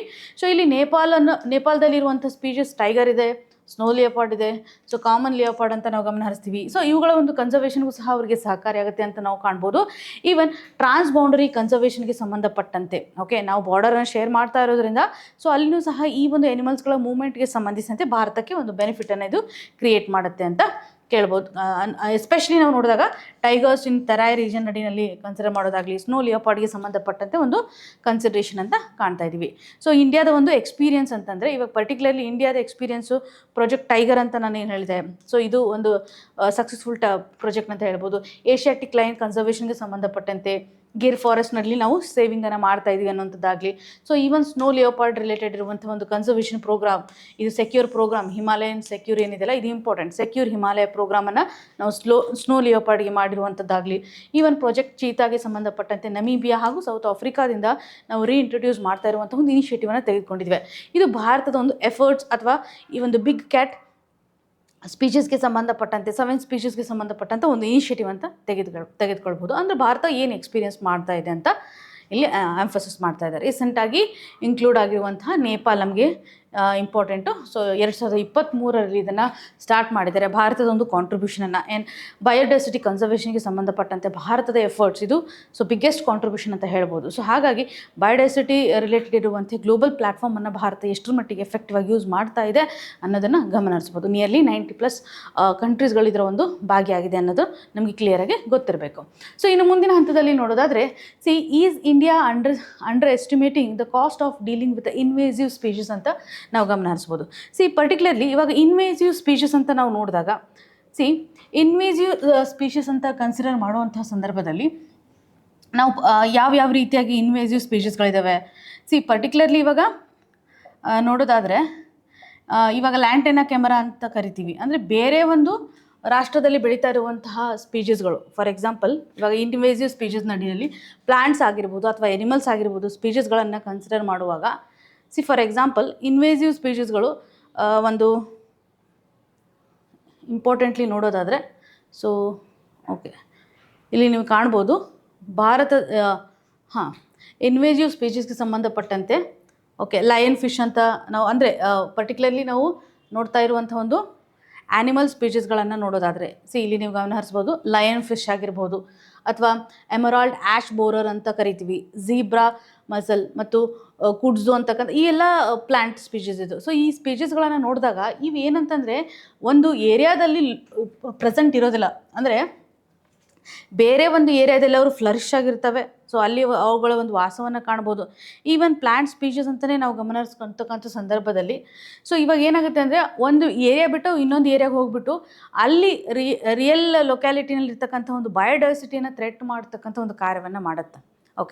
ಇನ್ವೇಸಿವ್ ಸ್ಪೀಷೀಸ್ ಅಂತಂದರೆ ಸೊ ಬೇರೆ ಒಂದು ಲೊಕ್ಯಾಲಿಟಿನಲ್ಲಿರ್ತಕ್ಕಂಥ ಸ್ಪೀಷೀಸ್ಗಳು ಸೊ ಮೈಗ್ರೇಟ್ ಆಗ್ತವೆ ಅಂತ ಹೇಳ್ಬೋದು. ಸೊ ಮೈಗ್ರೇಟ್ ಆಗಿ ಅಲ್ಲಿ ಪರ್ಟಿಕ್ಯುಲರ್ಲಿ ಇರ್ತಕ್ಕಂಥ ಏರಿಯಾ ನಡಿನಲ್ಲಿ ಒಂದು ಡೈವರ್ಸಿಟಿಗೆ ಥ್ರೆಟನ್ನು ಕ್ರಿಯೇಟ್ ಮಾಡ್ತಾ ಇರುವಂಥ ಒಂದು ಕಂಟೆಕ್ಸ್ಟನ್ನು ಕಾಣ್ತಾ ಇದ್ದೀವಿ. ಫಾರ್ ಎಕ್ಸಾಂಪಲ್ ಇವಾಗ ನಿಮ್ಗೆ ಹೇಳೋದಾದರೆ ಇವಾಗ ಕಾಂಗ್ರೆಸ್ ಕಸ ಅಂತ ನಾವು ಏನು ಕನ್ಸಿಡರ್ ಮಾಡ್ತೀವಿ ಅದು ಒಂದು ಟೈಮಲ್ಲಿ ಬೇರೆ ದೇಶದಿಂದ ನಮ್ಮ ದೇಶಕ್ಕೆ ಬಂದಿದ್ದು. ಅದನ್ನ ನೋಡಿದಾಗ ನೀವು ಆ ಬೆಳೀತಕ್ಕಂಥ ಏರಿಯಾನಲ್ಲಿ ನೋಡಿದಾಗ ಬೇರೆ ಯಾವ ಸ್ಪೀಷೀಸ್ಗಳು ಬೆಳೀಲಿಕ್ಕೆ ಆಗೋದಿಲ್ಲ. ಯಾವುದೇ ಒಂದು ಜಿಯೋಗ್ರಫಿಕಲ್ ಲೊಕೇಶನನ್ನು ನಾವು ಕನ್ಸಿಡರ್ ಮಾಡಿದಾಗ ಅಲ್ಲಿ ಲಿಮಿಟೆಡ್ ಆಗಿರ್ತಕ್ಕಂಥ ನ್ಯೂಟ್ರಿಯೆಂಟ್ಸ್ ಇರುತ್ತೆ ಒಂದು ಸಾಯಿಲಲ್ಲಿ ಅಥವಾ ಲಿಮಿಟೆಡ್ ವಾಟರ್ ಇರುತ್ತೆ. ಈ ಇನ್ವೇಸಿವ್ ಸ್ಪೀಷೀಸಿಂದ ನಮಗೇನು ಅಷ್ಟೊಂದು ಬೆನಿಫಿಟೇ ಇರೋದಿಲ್ಲ. ಕೆಲವೊಂದಿಷ್ಟು ಸ್ಪೀಷೀಸ್ಗಳು ಹೆಲ್ಪ್ ಆಗ್ತವೆ, ಬಟ್ ಈ ಕೆಲವೊಂದಿಷ್ಟು ಏನಂತಂದರೆ ನಮ್ಮ ಫುಡ್ ಸೆಕ್ಯೂರಿಟಿ ಕಾಂಟ್ರಿಬ್ಯೂಷನ್ ಮಾಡೋಂಥ ಫಿಶಸ್ಗಳು ಇರ್ತವೆ. ಸೊ ಅವುಗಳನ್ನೆಲ್ಲ ನಾವು ಗಮನ ಹರಿಸ್ಬೋದು. ಸೊ ಈವನ್ ಕೆಲವೊಂದಿಷ್ಟು ಬ್ರೀಡ್ಸ್ಗಳನ್ನು ಸಹ ಅಡಾಪ್ಟ್ ಮಾಡ್ಕೊಂಡಿದ್ದೀವಿ. ಆದರೆ ಏನಾಗುತ್ತೆ ಅಂದರೆ ಇವಾಗ ಕೆಲವೊಂದಿಷ್ಟು ಫುಡ್ ಸೆಕ್ಯೂರಿಟಿಗೆ ಸಪೋರ್ಟ್ ಮಾಡದೇ ಇರತಕ್ಕಂಥ ಸ್ಪೀಷೀಸ್ಗಳು ಏನು ಮಾಡೋದಲ್ಲ ತೊಗೊಂಡು ಅದೊಂಥರ ನಮ್ಗೆ ಯೂಸ್ಲೆಸ್ ಅನಿಸುತ್ತೆ. ಆದರೆ ಅಲ್ಲಿರುವಂಥ ಒಂದು ಫರ್ಟಿಲಿಟಿಗೆ ಸಂಬಂಧಪಟ್ಟಂತೆ ವಾಟರ್ ಸ್ಕೇರ್ಸಿಟಿ ಆಗಿರ್ಬೋದು. ಸೊ ಅಲ್ಲಿ ಒಂದು ಸ್ಪೇಸನ್ನು ಸಹ ಅದು ಅಕ್ವೈರ್ ಮಾಡಿಬಿಡುತ್ತೆ. ಹಾಗಾಗಿ ಸೊ ಒಟ್ಟಾರೆಯಾಗಿ ಈ ಸ್ಪೀಷೀಸ್ಗಳು ಏನಂತಂದರೆ ನಮ್ಮೊಂದು ಎಕನಾಮಿಕ್ ಕಾಂಟ್ರಿಬ್ಯೂಷನ್ಸ್ ಮೇಲೆ ಎಷ್ಟು ಮಟ್ಟಿಗೆ ಇಂಪ್ಯಾಕ್ಟನ್ನು ಮಾಡ್ತಾ ಇದೆ ಅಂತ ಗಮನಿಸ್ಬೋದು. ಸೊ ಇನ್ವೇಸಿವ್ ಸ್ಪೀಷೀಸ್ ಅಂದರೆ ನಿಮ್ಗೊಂದು ಐಡಿಯಾ ಇರಲಿ ಅಂತ ಮಾತ್ರ. ಸೊ ಇವಾಗ ನೀವು ಇಲ್ಲಿ ನೋಡ್ಬೋದು ಇಂಡಿಯಾ ಇಸ್ ಅಂಡರ್ ಎಸ್ಟಿಮೇಟಿಂಗ್ ಅಂತಂದರೆ ಇವಾಗ ಪರ್ಟಿಕ್ಯುಲರ್ಲಿ ಇವ್ರೇನು ಹೇಳ್ತಾ ಇದ್ದಾರೆ ಈ ಆರ್ಟಿಕಲ್ ನಡಿಯಲ್ಲಿರ್ಬೋದು. ಸೊ ಒಂದು ನ್ಯೂ ಸ್ಟಡಿಯನ್ನು ಮಾಡ್ತಾ ಇದ್ದಾರೆ. ಈ ಒಂದು ನ್ಯೂ ಸ್ಟಡಿನಲ್ಲಿ particularly nature ecology and evolution 2025 so ಇದರ ನಡಿನಲ್ಲಿರ್ತಕ್ಕಂಥ ಇನ್ವೇಸಿವ್ ಕಾಸ್ಟ್ ಎಷ್ಟರ ಮಟ್ಟಿಗಿದೆ ಅಂತ ಒಂದು ಇನ್ವಾ ಕಾಸ್ಟ್ ಅನ್ನುವಂಥ ಒಂದು ಡೇಟಾ ಬೇಸನ್ನು ಮಾಡ್ತಾ ಇದ್ದಾರೆ. ಸೊ ಇಲ್ಲಿ $2.2 ಟ್ರಿಲಿಯನ್ ಅಷ್ಟು ಗ್ಲೋಬಲ್ ಕಾಸ್ಟನ್ನು ನಾವು ಕಾಣ್ತಾ ಇದ್ದೀವಿ. ಇದು 1960ರಿಂದ 2020ರಲ್ಲಿರ್ತಕ್ಕಂಥ ಒಂದು ಕಾಸ್ಟ್ ಅಂತ ನಾವು ಹೇಳ್ತಾ ಇದ್ವಿ. ಸೊ ಇಷ್ಟರ ಮಟ್ಟಿಗೆ ಟ್ರಿಲಿಯನ್ ಲೆವೆಲಲ್ಲಿ ಕಾಸ್ಟ್ ಆಗ್ತಾ ಇರೋದನ್ನು ನಾವು ಗಮನಿಸ್ತಾ ಇದ್ದೀವಿ. ಸೊ ಈ ಒಂದು ಪ್ಲಾಂಟ್ಸ್ ಸೇರಿದ್ರೆ ಇನ್ವೇಸಿವ್ ಗ್ರೂಪ್ ಅಂತ ನಾವು ಏನು ಕನ್ಸಿಡರ್ ಮಾಡ್ತೀವಿ. ಸೊ ಇದರಲ್ಲಿ ಪರ್ಟಿಕ್ಯುಲರ್ಲಿ ಯಾವ್ಯಾವ ಇದ್ದಾವೆ ಅಂತಂದರೆ ಆರ್ಥ್ರೋಪೋಡ್ ಇರೋದನ್ನು ಕನ್ಸಿಡರ್ ಮಾಡ್ತೀವಿ, ಹಾಗೂ ಮ್ಯಾಮಲ್ಸನ್ನು ನಾವು ಕನ್ಸಿಡರ್ ಮಾಡ್ತೀವಿ. ಸೊ ಇದರಲ್ಲಿ ನಾವು ನೋಡೋದಾದರೆ ಪ್ಲ್ಯಾಂಟ್ಸ್ಗೆ ಸಂಬಂಧಪಟ್ಟಂಥ ಒಂದು ಕಾಸ್ಟನ್ನು ನೋಡೋದಾದರೆ $926 ಬಿಲಿಯನ್ ಅಷ್ಟು ಇದೆ ಅನ್ನೋದನ್ನು ಗಮನಿಸ್ತಾ ಇದ್ದೀವಿ. ಈವನ್ ಕೆಲವೊಂದಿಷ್ಟು ಆರ್ಥ್ರೋಪೋಡ್ಸ್ ಅಂತಲೂ ಸಹ ಆರ್ಥ್ರೋಪೋಡ್ಸ್ ಅಂತ ಬರ್ತವೆ. ಸೊ ಇನ್ಸೆಕ್ಟ್ಸ್ ಅಂತ ಏನಿರ್ತಾವಲ್ಲ ಇನ್ವರ್ಟಿಬ್ರೇಟ್ ನಡಿನಲ್ಲಿ, ಈ ಒಂದು ಇನ್ಸೆಕ್ಟ್ಸ್ಗಳು ಎಲ್ಲನೂ ಸಹ ಆರ್ಥ್ರೋಪೋಡ್ ನಡಿನಲ್ಲಿ ಆಗ್ತವೆ ಅಂತ. ಆರ್ಥ್ರೋಪೋಡ್ ಅಂದರೆ ಮ್ಯಾಮಲ್ಸ್ಗಳು, ಸೊ ಸಸ್ತನಿಗಳಂತ ನಾವು ಕರಿತೀವಿ. ನಾವು ಬಿಲಾಂಗ್ ಆಗೋದು ಮ್ಯಾಮಲ್ಸ್ ನಡಿನಲ್ಲಿ. ಸೊ ಇವುಗಳ ಒಂದು ಕಾಸ್ಟನ್ನು ನಾವು ಇಲ್ಲಿ ಕನ್ಸಿಡರ್ ಮಾಡ್ತಾ ಇದ್ವಿ. ಸೊ ಅಷ್ಟರ ಮಟ್ಟಿಗೆ ಇನ್ವೇಸಿವ್ ಗ್ರೂಪ್ಸ್ಗಳನ್ನು ನಾವಿಲ್ಲಿ ಕನ್ಸಿಡರ್ ಮಾಡ್ತಾ ಇದ್ವಿ. ಬೇರೆ ಬೇರೆ ಅಂದರೆ ಒಂದು ಕಾಂಟ್ರಿಬ್ಯೂಷನ್ ಅಷ್ಟರ ಮಟ್ಟಿಗೆ ಕಾಸ್ಟ್ ಆಗೋದನ್ನು ಇಲ್ಲಿ ಮೆನ್ಷನ್ ಮಾಡ್ತಾ ಇದ್ದಾರೆ. ಸೊ ನಾನು ಹೇಳಿರೋ ಪ್ರಕಾರ ಲ್ಯಾಂಟೆನಾ ಕ್ಯಾಮರಾ ಅಂತ ಹೇಳಿದೆ, ಆಮೇಲೆ ಜಪಾನೀಸ್ ನಾಟ್ ವೀಡ್ ಅಂತ ಹೇಳ್ತೀವಿ. ಸೊ ಇವೆಲ್ಲ ವೀಡ್ ಕ್ಯಾಟಗರಿನಲ್ಲೇ ಕಂಡು ಬರುತ್ತೆ. ಇದರಿಂದ ನಮಗೇನು ಅಷ್ಟೊಂದು ಎಕನಾಮಿಕ್ ಯೂಸಸ್ ಇರೋದಿಲ್ಲ ಅಂತ ಹೇಳ್ಬೋದು. ಸೊ ಪರ್ಟಿಕ್ಯುಲರ್ಲಿ ನಾವು ಡಿಸ್ಕಸ್ ಮಾಡಿರೋ ಪ್ರಕಾರ ಏನಂತಂದರೆ, ಸೊ ಇಲ್ಲಿ ಒಂದು ಸ್ಪೇಸನ್ನು ಇದು ಅಕ್ವೈರ್ ಮಾಡುತ್ತೆ ಇನ್ವೇಸಿವ್ ಸ್ಪೀಷೀಸ್ಗಳು. ಓಕೆ, ಸೊ ನೆಕ್ಸ್ಟ್ ಇದರ ಒಂದು ನ್ಯೂಟ್ರಿಷನ್ ಏನಿರುತ್ತಲ್ಲ, ಓಕೆ, ನ್ಯೂಟ್ರಿಯೆಂಟ್ಸ್ ಅಂತ ನಾವು ಏನು ಕರಿತೀವಿ ಸಾಯಿಲಲ್ಲಿ, ಇದನ್ನು ಇದು ಅಬ್ಸರ್ವ್ ಮಾಡ್ತಾ ಹೋಗ್ಬಿಡುತ್ತೆ. ಸೊ ಆ ಒಂದು ಏರಿಯಾದಲ್ಲಿ ಒಂದು ಸ್ಕೇರ್ಸಿಟಿಯನ್ನು ಕ್ರಿಯೇಟ್ ಮಾಡುತ್ತೆ. ಆಮೇಲೆ ವಾಟರನ್ನು ಹೆಚ್ಚು ಯೂಸ್ ಮಾಡ್ಕೊಳ್ಳುತ್ತೆ ಅಂತ ಹೇಳ್ಬೋದು. ಓಕೆ, ಕೆಲವೊಂದಿಷ್ಟು ಸರ್ತಿ ಏನು ಮಾಡುತ್ತೆ ಅಂದರೆ ಇದು ಡಿಸೀಸಸನ್ನು ಸಹ ಕ್ಯಾರಿ ಮಾಡುತ್ತೆ. ಓಕೆ, ಡಿಸೀಸನ್ನು ಕ್ಯಾರಿ ಮಾಡ್ತಾ ಇರೋದ್ರಿಂದ ಬೇರೆ ಪ್ಲ್ಯಾಂಟ್ಸ್ಗಳು ಸಹ ಇದು ಥ್ರೆಟನ್ನು ಕಾಸ್ ಮಾಡ್ಬೋದು. ಸೊ ಹಾಗಾಗಿ ಇದರ ಒಂದು ಇಂಪ್ಯಾಕ್ಟನ್ನು ನಾವಿಲ್ಲಿ ಗಮನ ಹರಿಸ್ತಾ ಇದ್ದೀವಿ. ಸೊ ಗ್ಲೋಬಲ್ ಲೆವೆಲಲ್ಲಿ ಒಂದು ಇಂಪ್ಯಾಕ್ಟ್ ಅಥವಾ ಫೈಂಡಿಂಗ್ಸ್ ಭಾರತದ ಎಷ್ಟಿದೆ ಅಂತಂದರೆ ನೋಡಿ, ಭಾರತದ ಒಂದು ಡಿಸ್ಕವರಿ ರಿಪೋರ್ಟ್ ಹೇಳಿದೆ 1.16 ಬಿಲಿಯನ್ % ಇಲ್ಲಿ ಇಂಪ್ಯಾಕ್ಟ್ ಆಗ್ತಾಯಿದೆ, ಅಂದರೆ ಎಕನಾಮಿಕ್ ಇಂಪ್ಯಾಕ್ಟ್ ಆಗ್ತಾ ಇರೋದನ್ನು ನಾವು ಗಮನ ಹರಿಸ್ತಾ ಇದ್ವಿ. ಸೊ ಎಷ್ಟರ ಮಟ್ಟಿಗೆ ನಾವು ಸೇವ್ ಮಾಡ್ಬೋದು ಇನ್ವೇಸಿವ್ ಸ್ಪೀಷೀಸ್ ಮೇಲೆ ಫೋಕಸ್ ಮಾಡೋದ್ರಿಂದ ಅಂತ ನಾವಿಲ್ಲಿ ಗಮನ ಹರಿಸುವಂಥದ್ದು. ಸೊ ಭಾರತದಲ್ಲಿರುವಂಥ ಒಂದು ಮೇಜರ್ ಚಾಲೆಂಜಸ್ ಅಂತಂದರೆ ಇವಾಗ ಈ ಒಂದು ಲ್ಯಾಂಟೆನಾ ಕ್ಯಾಮರಾ ಸ್ಪೀಷೀಸ್ ಏನಿದೆಯಲ್ಲ, ಸೊ ಇದು ಪರ್ಟಿಕ್ಯುಲರ್ಲಿ ಇರುವಂಥದ್ದು ಏನಂತಂದರೆ ಬಂಡೀಪುರ್ ನ್ಯಾಷನಲ್ ಪಾರ್ಕ್ನಲ್ಲಿ ಹೆಚ್ಚು ಅಕ್ವೈರ್ ಮಾಡ್ತಾ ಇರೋದನ್ನು ಗಮನ ಹರಿಸ್ತಾ ಇದ್ದೀವಿ. ಸೊ ಈ ಒಂದು ಸ್ಪೀಷೀಸನ್ನು ನೋಡೋದ್ರ ಮುಖಾಂತರ ನಾವಿಲ್ಲಿ ಗಮನ ಹರಿಸೋದಾದರೆ, ಗ್ಲೋಬಲ್ ಲೆವೆಲಲ್ಲಿಯೂ ಸಹ ಇನ್ವೇಸಿವ್ ಸ್ಪೀಷೀಸನ್ನು ಕಂಟ್ರೋಲ್ ಮಾಡಲಿಕ್ಕೆ ಓಕೆ ಇರುವಂತಹ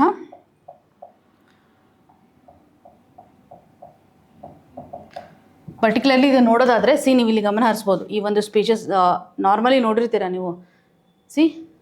ಈ ಒಂದು ಸ್ಪೀಷೀಸನ್ನು ನೋಡಿರುವಂಥ ಸಂದರ್ಭದಲ್ಲಿ ಈ ಒಂದು ಲ್ಯಾಂಟೆನಾ ಕ್ಯಾಮರಾಗೆ ಸಂಬಂಧಪಟ್ಟಂಥ ಒಂದು ಕನ್ಸರ್ವೇಷನ್ ರಿಲೇಟೆಡ್ ಇರುವಂಥ ಆಸ್ಪೆಕ್ಟ್ಸನ್ನು ಇಲ್ಲಿ ಗಮನ ಹರಿಸ್ತಾ ಇದ್ದಾರೆ. Okay, so this is lantana camara. Okay, so ಈ ಒಂದು ಲ್ಯಾಂಟೆನಾ ಕ್ಯಾಮರಾ ಸ್ಪೀಷೀಸ್ ಇವಾಗ ಆಲ್ರೆಡಿ ಬಂಡೀಪುರದಲ್ಲಿ ಹೆಚ್ಚು ಸ್ಪ್ರೆಡ್ ಆಗಿರೋದನ್ನು ನಾವು ಗಮನ ಹರಿಸ್ತಾ ಇದ್ದೀವಿ.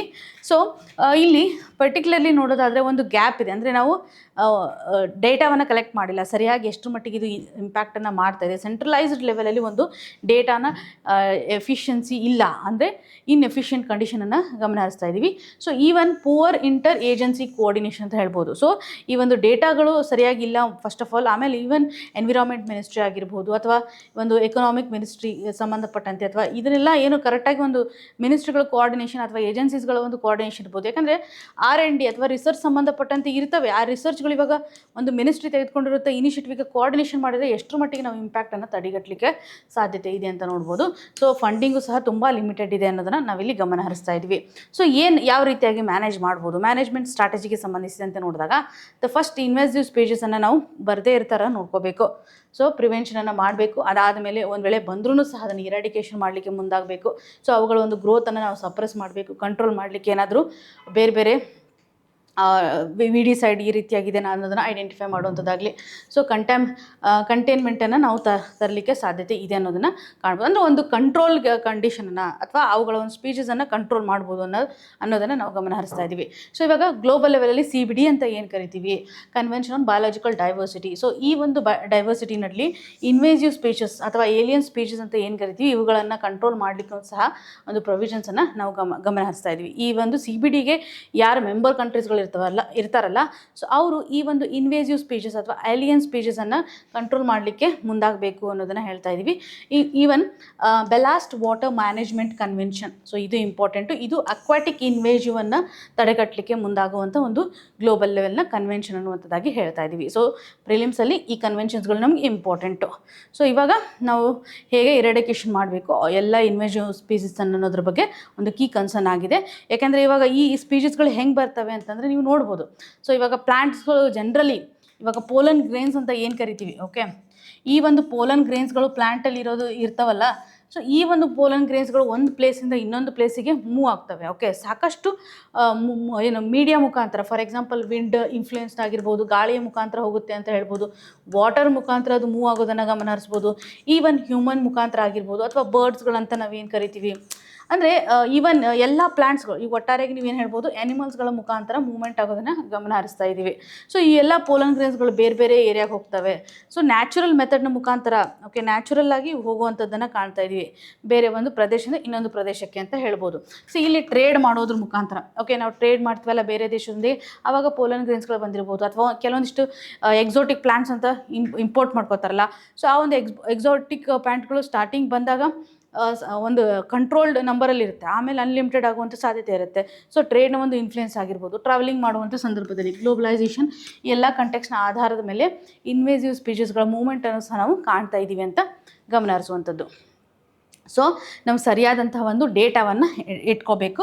Better data, better coordination, tracking and funding. So ಬೇರೆ ಬೇರೆ ಒಂದು ಮಿನಿಸ್ಟ್ರಿಯೊಂದಿಗೂ ಸಹ ಕೋಆರ್ಡಿನೇಷನ್ ಆಗೋದ್ರ ಮುಖಾಂತರ ನಾವು ಎಫೆಕ್ಟಿವ್ ಆಗಿ ಇದನ್ನು ಎರಾಡಿಕೇಟ್ ಮಾಡಲಿಕ್ಕೆ ಸಾಧ್ಯತೆ ಇದೆ. ಸೊ ಎಕನಾಮಿಕಲಿ ಏನು ನಮ್ಗೆ ಲಾಸ್ ಆಗ್ತಾ ಇದೆಯಲ್ಲ ಅದನ್ನು ತಡೆಗಟ್ಟಬೇಕು ಅಂತ. ಸೊ ಬೆಟರ್ ಡೇಟಾ, ಟ್ರ್ಯಾಕಿಂಗ್ ಆಗಿರ್ಬೋದು ಮತ್ತು ಫಂಡಿಂಗ್ನ ಒಂದು ಇಂಪಾರ್ಟೆನ್ಸನ್ನು ಅಡ್ರೆಸ್ ಮಾಡ್ತಾ ಇದ್ದಾರೆ. ಸೊಲ್ಯೂಷನ್ ಏನಿದೆ ಅನ್ನೋದ್ರ ಬಗ್ಗೆ. ಓಕೆ, ಇನ್ನು ಮುಂದಿನ ಹಂತದಲ್ಲಿ new constitution bill, the need for a balancing act ಅಂತ ನಾವು ಕನ್ಸಿಡರ್ ಮಾಡ್ತಾ ಇದ್ದೀವಿ. ಸೊ ರೀಸೆಂಟಾಗಿ ನಾವು ಒಂದು ಕಾನ್ಸ್ಟಿಟ್ಯೂಷನ್ ಅಮೆಂಡ್ಮೆಂಟ್ ಬಿಲ್ಗೆ ಸಂಬಂಧಪಟ್ಟಂತೆ ನೋಡ್ತಾ ಇದ್ದೀವಿ. ಸೊ ಏನಪ್ಪ ಇದು ಬಿಲ್ ಅಂತಂದರೆ 130ನೇ ತಿದ್ದುಪಡಿಯನ್ನು ಮಾಡಲಿಕ್ಕೆ ಮುಂದಾಗಿರುವಂಥದ್ದು. ಅಂದರೆ ಆ ಒಂದು ಕಾನ್ಸ್ಟಿಟ್ಯೂಷನಲ್ ಬಿಲ್ನ ನಂಬರು 130 ಇದೆ. ಈ ಒಂದು ಬಿಲ್ಲನ್ನು ಬದಲಾವಣೆ ಮಾಡೋದಾಗಲಿ, ಈವನ್ ಯೂನಿಯನ್ ಟೆರಿಟರಿಗೆ ಸಂಬಂಧಪಟ್ಟಂಥ ಬಿಲ್ ಆಗಿರ್ಬೋದು, ಜಮ್ಮು ಕಾಶ್ಮೀರಿಗೆ ಸಂಬಂಧಪಟ್ಟಂಥ ಬಿಲ್, ಈ 3 ಬಿಲ್ಲನ್ನು ತಿದ್ದುಪಡಿ ಮಾಡೋದ್ರ ಮುಖಾಂತರ ಇವಾಗ ನಾವು ಕ್ರಿಮಿನಲೈಸೇಷನ್ ಆಫ್ ಪೊಲಿಟಿಕ್ಸ್ ಅಂತ ಏನು ಕರಿತಾ ಇದ್ದೀವಿ. ಸೊ ಈ ಒಂದು ಹಂತದಲ್ಲಿ ಕ್ರಿಮಿನಲ್ಸ್ಗಳು ಪೊಲಿಟಿಕಲ್ ಡೊಮೇನ್ನಲ್ಲಿ ಹೆಚ್ಚಾಗ್ತಾ ಇರೋದನ್ನು ತಡೆಗಟ್ಟಬೇಕು ಅನ್ನುವಂತಹ ನಿಟ್ಟಿನಲ್ಲಿ ಈ ಒಂದು ತಿದ್ದುಪಡಿಯನ್ನು ತರ್ತಾ ಇದ್ದಾರೆ. ಬಟ್ ಈ ಒಂದು ತಿದ್ದುಪಡಿಯಲ್ಲಿ ಏನು ಲೂಪ್ ಹೋಲ್ಸ್ ಇದೆ ಅಂತ ಈ ಆರ್ಟಿಕಲ್ ನಡಿಯಲ್ಲಿ ಹೈಲೈಟ್ ಮಾಡ್ತಾ ಇದ್ದಾರೆ. ಸೊ ಇಲ್ಲಿ ಏನು ಮಾಡ್ತಾ ಇದ್ದಾರೆ, CM ಆಗಿರ್ಬೋದು, PM ಆಗಿರ್ಬೋದು, ಮಿನಿಸ್ಟರ್ಸ್ಗಳಾಗಿರ್ಬೋದು, ಸೊ ಒಂದು ವೇಳೆ ಅವ್ರ ಮೇಲೆ ಏನಾದರೂ ಮೋರ್ ದೆನ್ 5 years ಚಾರ್ಜಸ್ ಆಗ್ತಾ ಇದ್ರೆ, ಸೊ ಜಸ್ಟ್ ಅವ್ರು ಇನ್ನೂ ಏನಾಗಿದ್ದಾರೆ, ಅಪರಾಧಿ ಅಂತ ಘೋಷಣೆ ಆಗಿಲ್ಲ, ಅವರ ಮೇಲೆ ಒಂದು ಡಿಟೆನ್ಷನ್ ಥರ ಇದೆ ಅಂತ ಹೇಳ್ಕೊಬೋದು, ಅಥವಾ ಅವ್ರ ಮೇಲೆ ಇನ್ವೆಸ್ಟಿಗೇಷನ್ಸ್ ಇನ್ನೂ ನಡೀತಾ ಇದೆ ಅಂತ ನಾವು ಕನ್ಸಿಡರ್ ಮಾಡ್ತಾ ಇದ್ದೀವಿ. ಸೊ ಕನ್ವಿಕ್ಷನ್ ಆಗಿರೋದಿಲ್ಲ ಅವ್ರಿಗಿನ್ನೂ, ಬಟ್ 5 years ಮೇಲೆ ಆಗಿರುವಂಥ ಒಂದು ಸಿಚುವೇಶನ್ ಇತ್ತಂದರೆ, ಅಂದರೆ ಅಷ್ಟೊಂದು ಪನಿಷ್ಮೆಂಟನ್ನು ಅವ್ರು ಅಟ್ರಾಕ್ಟ್ ಮಾಡ್ತಾ ಇದ್ದಾರೆ. ಈ ಸಂದರ್ಭದಲ್ಲಿ 30 ದಿನಗಳ ಕಾಲ ಕನ್ಸಿಕ್ಯೂಟಿವ್ಲಿ ಅವರು ಜೈಲಲ್ಲಿದ್ದರೆ, ಓಕೆ, ಅವರನ್ನು ಡಿಟೇನ್ ಮಾಡಿದರೆ, ಈ ಒಂದು ಸಂದರ್ಭದಲ್ಲಿ ಅವರ ಒಂದು ಪದವಿಯನ್ನು ತ್ಯಾಗ ಮಾಡಬೇಕಾಗುತ್ತೆ ಅನ್ನೋದನ್ನು ನಾವು ಕಾಣ್ತಾ ಇದ್ದೀವಿ. ಸೊ ಸೆಂಟ್ರಲ್ ಅಂತ ಬಂದಾಗ ನೀವು ಅರ್ಥ ಮಾಡ್ಕೋಬೇಕಾಗುತ್ತೆ, ಸೆಂಟ್ರಲ್ ಅಂತ ಬಂದಿರುವಂಥ ಸಂದರ್ಭದಲ್ಲಿ, ಸೊ ಸೆಂಟ್ರಲ್ ರಿಲೇಟೆಡ್ ಇರತಕ್ಕಂತಹ PM ಆಗಿರ್ಬೋದು ಅಥವಾ ಮಿನಿಸ್ಟರ್ಸ್ಗಳಾಗಿರ್ಬೋದು, ಇವರನ್ನು ರಿಮೂವ್ ಮಾಡುವಂಥ ಒಂದು ಅಧಿಕಾರ ಯಾರಿಗಿರುತ್ತೆ, ನಮ್ಮ ಪ್ರೆಸಿಡೆಂಟ್ ಜಿ ಅವರಿಗೆ ಇರುತ್ತೆ. ಓಕೆ, ಸೊ ಅದೇ ಇವಾಗ CM ಅಂತ ಬಂದಾಗ ಸ್ಟೇಟಲ್ಲಿ ಬಂದಿರುವಂಥ ಅಥಾರಿಟೀಸ್ಗಳು, ಇಲ್ಲಿರುವಂಥ CM ಆ್ಯಂಡ್ ಮಿನಿಸ್ಟರ್ಸ್ ಅಂತ ಬಂದಿರುವಂಥ ಸಂದರ್ಭದಲ್ಲಿ ಸೊ ಗವರ್ನರ್ಗೆ ಅಧಿಕಾರ ಇರುತ್ತೆ ಅಂತ ನಾವು ಗಮನ ಹರಿಸ್ಬೋದು. Talking about union territory, so ಈ ಒಂದು ಸಂದರ್ಭದಲ್ಲಿ LG ಅವರಿಗೆ ಈ ಒಂದು ಪವರನ್ನು ಕೊಡ್ತಾ ಇದ್ದಾರೆ. ಸೊ ಅಥಾರಿಟೀಸ್ಗಳು ಇಲ್ಲಿ ರಿಮೂವ್ ಮಾಡಲಿಕ್ಕೆ ಮುಂದಾಗ್ತಾ ಇದ್ದಾರೆ ಅಂತಂದರೆ, ಇಲ್ಲಿ ನೋಡು 130ನೇ ಬಿಲ್ ಬಗ್ಗೆ ನಾವು ಕಾಣ್ತಾ ಇದ್ದೀವಿ. ಸೊ ಸಂವಿಧಾನಾತ್ಮಕವಾದಂಥ ಬಿಲ್ಲು.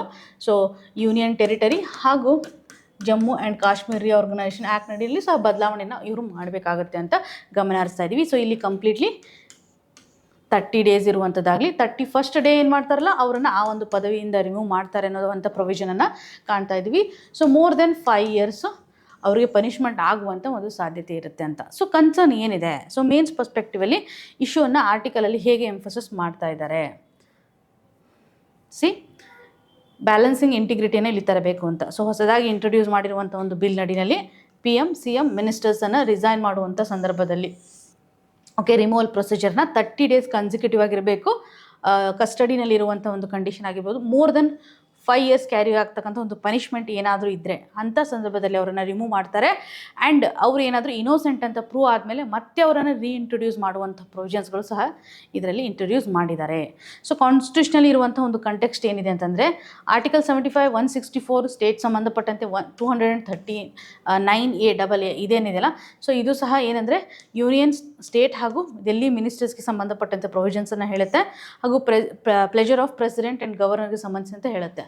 ಸೊ ಇದರ ಆಧಾರದ ಮೇಲೆ ನಾವು ಈ ಬಿಲ್ಲಲ್ಲಿರುವಂಥ ಪ್ರೊವಿಷನ್ಸನ್ನು ಕಾಣ್ತಾ ಇದ್ದೀವಿ ಅಂತ. ಆದರೆ ಇಲ್ಲಿ ಕ್ವಶನ್ ಏನು ಕ್ರಿಯೇಟ್ ಆಗಿದೆ ಅಂದರೆ SR ಬೊಮ್ಮಾಯಿ ಕೇಸ್ ಅಂತ ನೋಡಿದಾಗ 1994 ಈ ಒಂದು ಕೇಸ್ ಇಂಪಾರ್ಟೆಂಟ್. ಸೊ ಈ ಒಂದು ಕೇಸ್ ನಡಿನಲ್ಲಿ ಸೆಂಟ್ರಲ್ ಗೌರ್ಮೆಂಟ್ ಅಥವಾ ಸೆಂಟ್ರಲೈಸ್ಡ್ ಕಂಡೀಷನ್ ಏನಿರುತ್ತಲ್ಲ ಅದು ಕಡಿಮೆ ಆಗ್ತಾ ಬಂದಿರೋದನ್ನು ನಾವು ಕಾಣ್ತಾ ಇದ್ದೀವಿ. So unnecessary presidential rule create ಆಗಬಾರ್ದು ಸ್ಟೇಟ್ ಮೇಲೆ ಅನ್ನೋಂಥ ನಿಟ್ಟಿನಲ್ಲಿ 1994 ಈ ಒಂದು ಬೊಮ್ಮಾಯಿ ಕೇಸು ಒಂದು ಲ್ಯಾಂಡ್ ಮಾರ್ಕ್ ಜಜ್ಮೆಂಟ್ ಅಂತ ಹೇಳ್ಬೋದು. ನಮ್ಮ ಫೆಡರಲ್ ಸ್ಟ್ರಕ್ಚರನ್ನು ಸೇವ್ ಮಾಡುವಂಥ ಸಂದರ್ಭದಲ್ಲಿ ಬ್ಯಾಕ್ ಬೋನ್ ಅಂತ ಹೇಳೋದಾದರೆ SR Bommai case. Okay, so ಈ ಒಂದು ಕಾನ್ಸ್ಟಿಟ್ಯೂಷನಲ್ ಮೊರಾಲಿಟಿಯನ್ನು ಇದು ಎತ್ತಿ ಹಿಡಿಯುತ್ತೆ. ಆಡಳಿತದಲ್ಲಿ ಕಾನ್ಸ್ಟಿಟ್ಯೂಷನಲ್ ಮೊರಾಲಿಟಿಗೆ ಸಂಬಂಧಪಟ್ಟಂತೆ ಅಂದರೆ ಸಂವಿಧಾನಾತ್ಮಕವಾಗಿ ಕೆಲವೊಂದಿಷ್ಟು ಮಾರಲ್ ಅಥವಾ ತತ್ವಗಳನ್ನು ನಾವು ಫಾಲೋ ಮಾಡಬೇಕಾಗುತ್ತೆ ಅನ್ನೋದ್ರ ಬಗ್ಗೆ ಈ ವ್ಯಾಲ್ಯೂ ಬೇಸ್ಡ್ ಅನ್ನು ಹೇಳುತ್ತೆ. ಆಡಳಿತದಲ್ಲಿರುವಂಥ ಒಂದು ವ್ಯಾಲ್ಯೂವನ್ನು ಇದು ಎತ್ತಿ ಹಿಡಿಯುತ್ತೆ ಅಂತ ಹೇಳ್ಬೋದು. ಈವನ್ ಮನೋಜ್ ನರೂಲಾ, ಸೊ ಇಲ್ಲಿನೂ ಸಹ ಮಿನಿಸ್ಟರ್ಗೆ ಸಂಬಂಧಪಟ್ಟಂತೆ ಒಂದು ಕ್ರಿಮಿನಲ್ ಚಾರ್ಜಸ್ ಇತ್ತಂದರೆ ಅವರು ಯಾವುದೇ ರೀತಿಯಾಗಿ ತಮ್ಮ ಒಂದು ಆಫೀಸನ್ನು ಹೋಲ್ಡ್ ಮಾಡಬಾರ್ದು ಅನ್ನುವಂಥದ್ದಾಗಿಯೂ ಸಹ ಹೇಳುತ್ತೆ ಮನೋಜ್ ನರೂಲಾ ಅನ್ನುವಂಥ ಒಂದು ಕೇಸು. ಲಿಲಿ ಥಾಮಸ್ ಕೇಸ್ ನಡಿನಲ್ಲೂ ಸಹ ಡಿಸ್ಕ್ವಾಲಿಫಿಕೇಷನ್ಗೆ ಸಂಬಂಧಪಟ್ಟಂಥ ಕಂಟೆಕ್ಸ್ಟನ್ನು 2013 ಲೆಜಿಸ್ಲೇಟರ್ಸ್ಗಳು ಯಾವ ರೀತಿಯಾಗಿ ಡಿಸ್ಕ್ವಾಲಿಫೈ ಆಗ್ತಾರೆ, ಕನ್ವಿಕ್ಷನ್ ಆಧಾರದ ಮೇಲೆ ಡಿಸ್ಕ್ವಾಲಿಫೈ ಆಗ್ತಾ ಇರೋದನ್ನು ನಾವು ಗಮನ ಹರಿಸ್ತಾ ಇದ್ದೀವಿ. ಸೊ ಇದರಲ್ಲಿರುವಂಥ ಮೇಜರ್ ಕನ್ಸರ್ನ್ ಏನಂತಂದರೆ ಇಲ್ಲಿ ಆರ್ಟಿಕಲ್ 21 ಇದು ಕ್ವಶನ್ ಮಾಡುವಂಥ ಒಂದು ಕಂಟೆಕ್ಸ್ಟ್ ಇದೆ.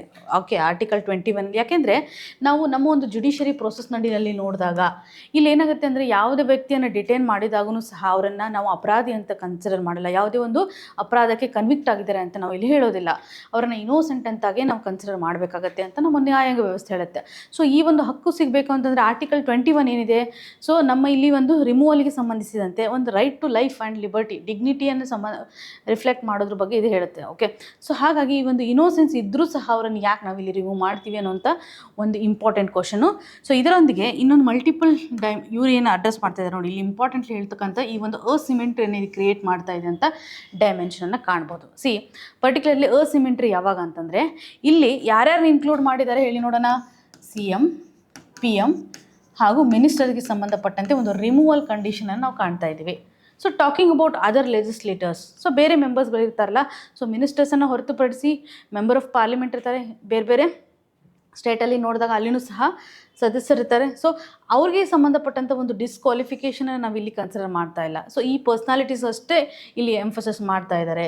ಸೊ ಮಿನಿಸ್ಟರ್ಸ್ಗಳನ್ನು ನಾವು ಯಾಕೆ ಈ ಒಂದು ಕಂಡೀಷನ್ ಅಡಿಯಲ್ಲಿ ಇನ್ಕ್ಲೂಡ್ ಮಾಡ್ಕೊತಾ ಇದ್ದೀವಿ ಅನ್ನುವಂಥ ಒಂದು ಕಂಟೆಕ್ಸ್ನಲ್ಲಿ ಎಂಫಸಿಸ್ ಮಾಡ್ತಾ ಇದ್ದಾರೆ. ಹಾಗಾಗಿ ಇದು ಒಂದು ಅಸಮಾನತೆ, ಅಸಿಮೆಟ್ರಿಕ್ ಕಂಡೀಷನನ್ನು ಕ್ರಿಯೇಟ್ ಮಾಡ್ತಾ ಇದೆ ಅಂತ ಹೇಳ್ಬೋದು. ಈವನ್ ಟಾಕಿಂಗ್ ಅಬೌಟ್ ಪೊಲಿಟಿಸೈಸೇಷನ್ ಅಂತ ಹೇಳ್ಬೋದು. ಇಲ್ಲಿ ನೋಡಿ 30+ ಡೇ ಆದಮೇಲೆ ಒಂದು ಆಟೋಮೆಟಿಕ್ ರೂಲ್ನ ತರ್ತಾ ಇದ್ದಾರಲ್ಲ, ಇದನ್ನು ಫ್ಯೂಚರ್ ಡೇಸಲ್ಲಿ ಮಿಸ್ಯೂಸ್ ಮಾಡ್ಬೋದು. ಓಕೆ, ಏನಾದರೂ ಮ್ಯಾನಿಪುಲೇಟ್ ಮಾಡ್ಬೋದು. ಸೊ ಬೇಕು ಅಂತಲೇ ಅವರು 30 ಡೇಸ್ ತನಕ ಯಾವುದೇ ಒಂದು ಅಲಿಗೇಷನ್ ಮುಖಾಂತರ ಏನಾದರೂ ಹಾಕಿ ಅವರನ್ನು ಜೈಲಲ್ಲಿ ಇಟ್ಬಿಟ್ಟು ಅವರನ್ನು ಒಂದು ಡಿಸ್ಕ್ವಾಲಿಫೈ ಮಾಡುವಂಥ ಒಂದು ಸಾಧ್ಯತೆ ಇರುತ್ತೆ. ಈ ಒಂದು ಇನಿಷಿಯೇಟಿವ್ ಒಂದು ಪೊಲಿಟಿಸೈಸೇಷನ್ ಮಾಡುವಂಥ ಫ್ಯೂಚರಿಸ್ಟಿಕ್ಕಲ್ಲಿ ಇದು ಮಿಸ್ಯೂಸ್ ಆಗುವಂಥ ಒಂದು ಸಾಧ್ಯತೆ ಇದೆ. 30 ಡೇಸ್ ತುಂಬ ಲೆಸ್ ಆಗುತ್ತೆ, ಬೇರೆ ಏನಿಲ್ಲ, ಬರೀ ಜಸ್ಟ್ 30 ಡೇಸ್ ಅವ್ರನ್ನ ಒಳಗಾಕಿದರೆ ಮಾತ್ರ ಅನ್ನೋವಂಥದ್ದನ್ನು ನಾವಿಲ್ಲಿ ಕಾಣ್ತಾ ಇದ್ದೀವಿ. ಈವನ್ ಮೇಜರ್ ಪ್ರಾಬ್ಲಮ್ ಏನಂತಂದರೆ ಇವಾಗ ಅರೆಸ್ಟ್ ಮಾಡುವಂಥ ಸಂದರ್ಭದಲ್ಲಿ ನಾವೇನು ಮಾಡ್ತೀವಿ, ಫಸ್ಟ್ ಅರೆಸ್ಟ್ ಮಾಡ್ತಾರೆ, ಆಮೇಲೆ ರೆಸಿಗ್ನೇಷನ್ ರೆಸಿಗ್ನೇಷನ್ ಅನ್ನುವಂಥ ಒಂದು ಕಂಟೆಕ್ಸ್ಟ್ ಬರ್ಬೋದು, ಬೇಲ್ ಆಗಿರ್ಬೋದು, ಆಮೇಲೆ ರೀಇಂಟ್ರೊಡಕ್ಷನ್ ಅನ್ನುವಂಥದ್ದನ್ನು ಕನ್ಸಿಡರ್ ಮಾಡ್ಬೋದು, ರೀಇನ್ಸ್ಟೇಟ್ಮೆಂಟ್ ಅಂತ ನಾವಿಲ್ಲಿ ಕನ್ಸಿಡರ್ ಮಾಡ್ತೀವಿ. ಇದೊಂದು ಇನ್ಸ್ಟೆಬಿಲಿಟಿಯನ್ನು ಕ್ರಿಯೇಟ್ ಮಾಡ್ತೀವಿ. ಸೊ ಈ ಒಂದು ಬಿಲ್ಲಲ್ಲಿ ಏನು ಪ್ರೋಸೆಸ್ ತೋರಿಸುತ್ತೆ ಅಂದರೆ ಅರೆಸ್ಟ್ ಮಾಡ್ತಾರೆ, ಫಸ್ಟು ಅವ್ರು ರೆಸಿಗ್ನೇಷನ್ ಮಾಡುವಂಥ ಒಂದು ಕಂಟೆಕ್ಸ್ಟನ್ನು ಗಮನ ಹರಿಸ್ಬೋದು. ಸೊ ಆಮೇಲೆ ಅವ್ರು ರೆಸಿಗ್ನೇಷನ್ ಆದಮೇಲೆ ಅವ್ರು ಪದವಿಯನ್ನು ಸಹ ಇಲ್ಲಿ ಕಳ್ಕೊಂಡಿರ್ತಾರೆ, ಬೇಲನ್ನು ಕೊಡ್ಬೋದು, ಆಮೇಲೆ ಮತ್ತೆ ಇನ್ಸ್ಟೇಟ್ಮೆಂಟ್ ಅಂದರೆ ರೀಸ್ಟೋರ್ ಮಾಡುವಂಥ ಕಂಡೀಷನ್ ಇರುತ್ತೆ. ಸೊ ಇದರಿಂದ ಒಂದು ಪೊಲಿಟಿಕಲ್ ಸ್ಟೆಬಿಲಿಟಿಯನ್ನು ಇದು ರಿಫ್ಲೆಕ್ಟ್ ಮಾಡುತ್ತಾ ಇದೆ. ಓಕೆ, ಸೊ ಇಲ್ಲಿ ರಾಜಕೀಯವಾಗಿರ್ತಕ್ಕಂಥ ಅಸ್ಥಿರತೆಯನ್ನು ಇದು ಕ್ರಿಯೇಟ್ ಮಾಡ್ತಾ ಇದೆ ಅನ್ನುವಂಥದ್ದನ್ನು ಕಾಣ್ತಾ ಇದ್ದೀವಿ. ಸೊ ಹಾಗಾಗಿ ಇಲ್ಲಿ ಪರ್ಟಿಕ್ಯುಲರ್ಲಿ ಇವರ ಒಂದು ಕ್ವಶನ್ ಏನಿಲ್ಲ, ಸೊ 5 ಇಯರ್ಸ್ ಅಂತ ನಾವು ಇಲ್ಲಿ ಅಷ್ಟೇ ಕನ್ಸಿಡರ್ ಮಾಡ್ತಾ ಇದ್ದೀವಿ. ಕರಪ್ಷನ್ನು ಮತ್ತು ಯಾವುದೇ ರೀತಿಯಂಥ ಚಾರ್ಜಸ್ಗಳನ್ನು ಸಹ ನಾವಿಲ್ಲಿ ಎಕ್ಸ್ಕ್ಲೂಡ್ ಮಾಡ್ತಾ ಇದ್ದೀವಿ. So these are the biggest and the major concern.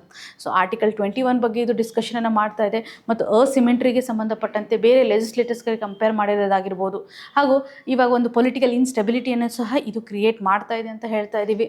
So ಇದರೊಂದಿಗೆ ಕರಪ್ಷನ್ಸ್ ಇರುವಂಥ ಕೇಸಸ್ಗಳಲ್ಲಿ ಇಲ್ಲಿ ನಾವು ನೋಡ್ತಾ ಇಲ್ಲ. ಈಗ ಮೋರ್ ದೆನ್ 5 ಇಯರ್ಸ್ ಅಂತ ಬಂದಿರುವಂಥ ಸಂದರ್ಭದಲ್ಲಿ ಜನರಲಿ ಏನಾಗುತ್ತೆ ಅಂದರೆ ಒಂದು ಕ್ರಿಮಿನಲ್ ಕೇಸಸ್ಗಳೇ ಜಾಸ್ತಿ ಇರೋದನ್ನು ನಾವಿಲ್ಲಿ ಗಮನ ಹರಿಸ್ತಾ ಇದ್ವಿ. ಸೊ ಹಾಗಾಗಿ ಎಲ್ಲ ಅಫೆನ್ಸಸ್ಗಳನ್ನು ಸಹ ಇಲ್ಲಿ ನಾವು ಇನ್ಕ್ಲೂಡ್ ಮಾಡಿಲ್ಲ. ಎಲ್ಲ ಲೆಜಿಸ್ಲೇಟರ್ಸ್ಗೆ ಸಂಬಂಧಪಟ್ಟಂತಹ ರಿಪ್ರೆಸೆಂಟೇಟಿವ್ಸ್ಗಳನ್ನು ಸಹ ನಾವಿಲ್ಲಿ ಇನ್ಕ್ಲೂಡ್ ಮಾಡಿಲ್ಲ ಅನ್ನುವಂಥ ಒಂದು ಕನ್ಸರ್ನನ್ನು ಕಾಣ್ತಾ ಇದ್ದೀವಿ. ಸೊ ಇಲ್ಲಿ ಒಂದು ರೀಫಾರ್ಮ್ಸ್ನ ಅವಶ್ಯಕತೆ ಇದೆ. ಸೊ ಇಂಟರೀಮ್ ಆಗಿ ಸಸ್ಪೆನ್ಷನ್ ಮಾಡ್ಬೋದಲ್ಲ, ನಾವು ಅವ್ರನ್ನ ಯಾಕೆ ಕಂಪ್ಲೀಟಾಗಿ ರಿಮೂವ್ ಮಾಡಬೇಕು ಅನ್ನುವಂಥ ಒಂದು ಕನ್ಸರ್ನ್. ರೀಫಾರ್ಮ್ಸ್ ಹೆಂಗೆ ಮಾಡ್ಬೋದು?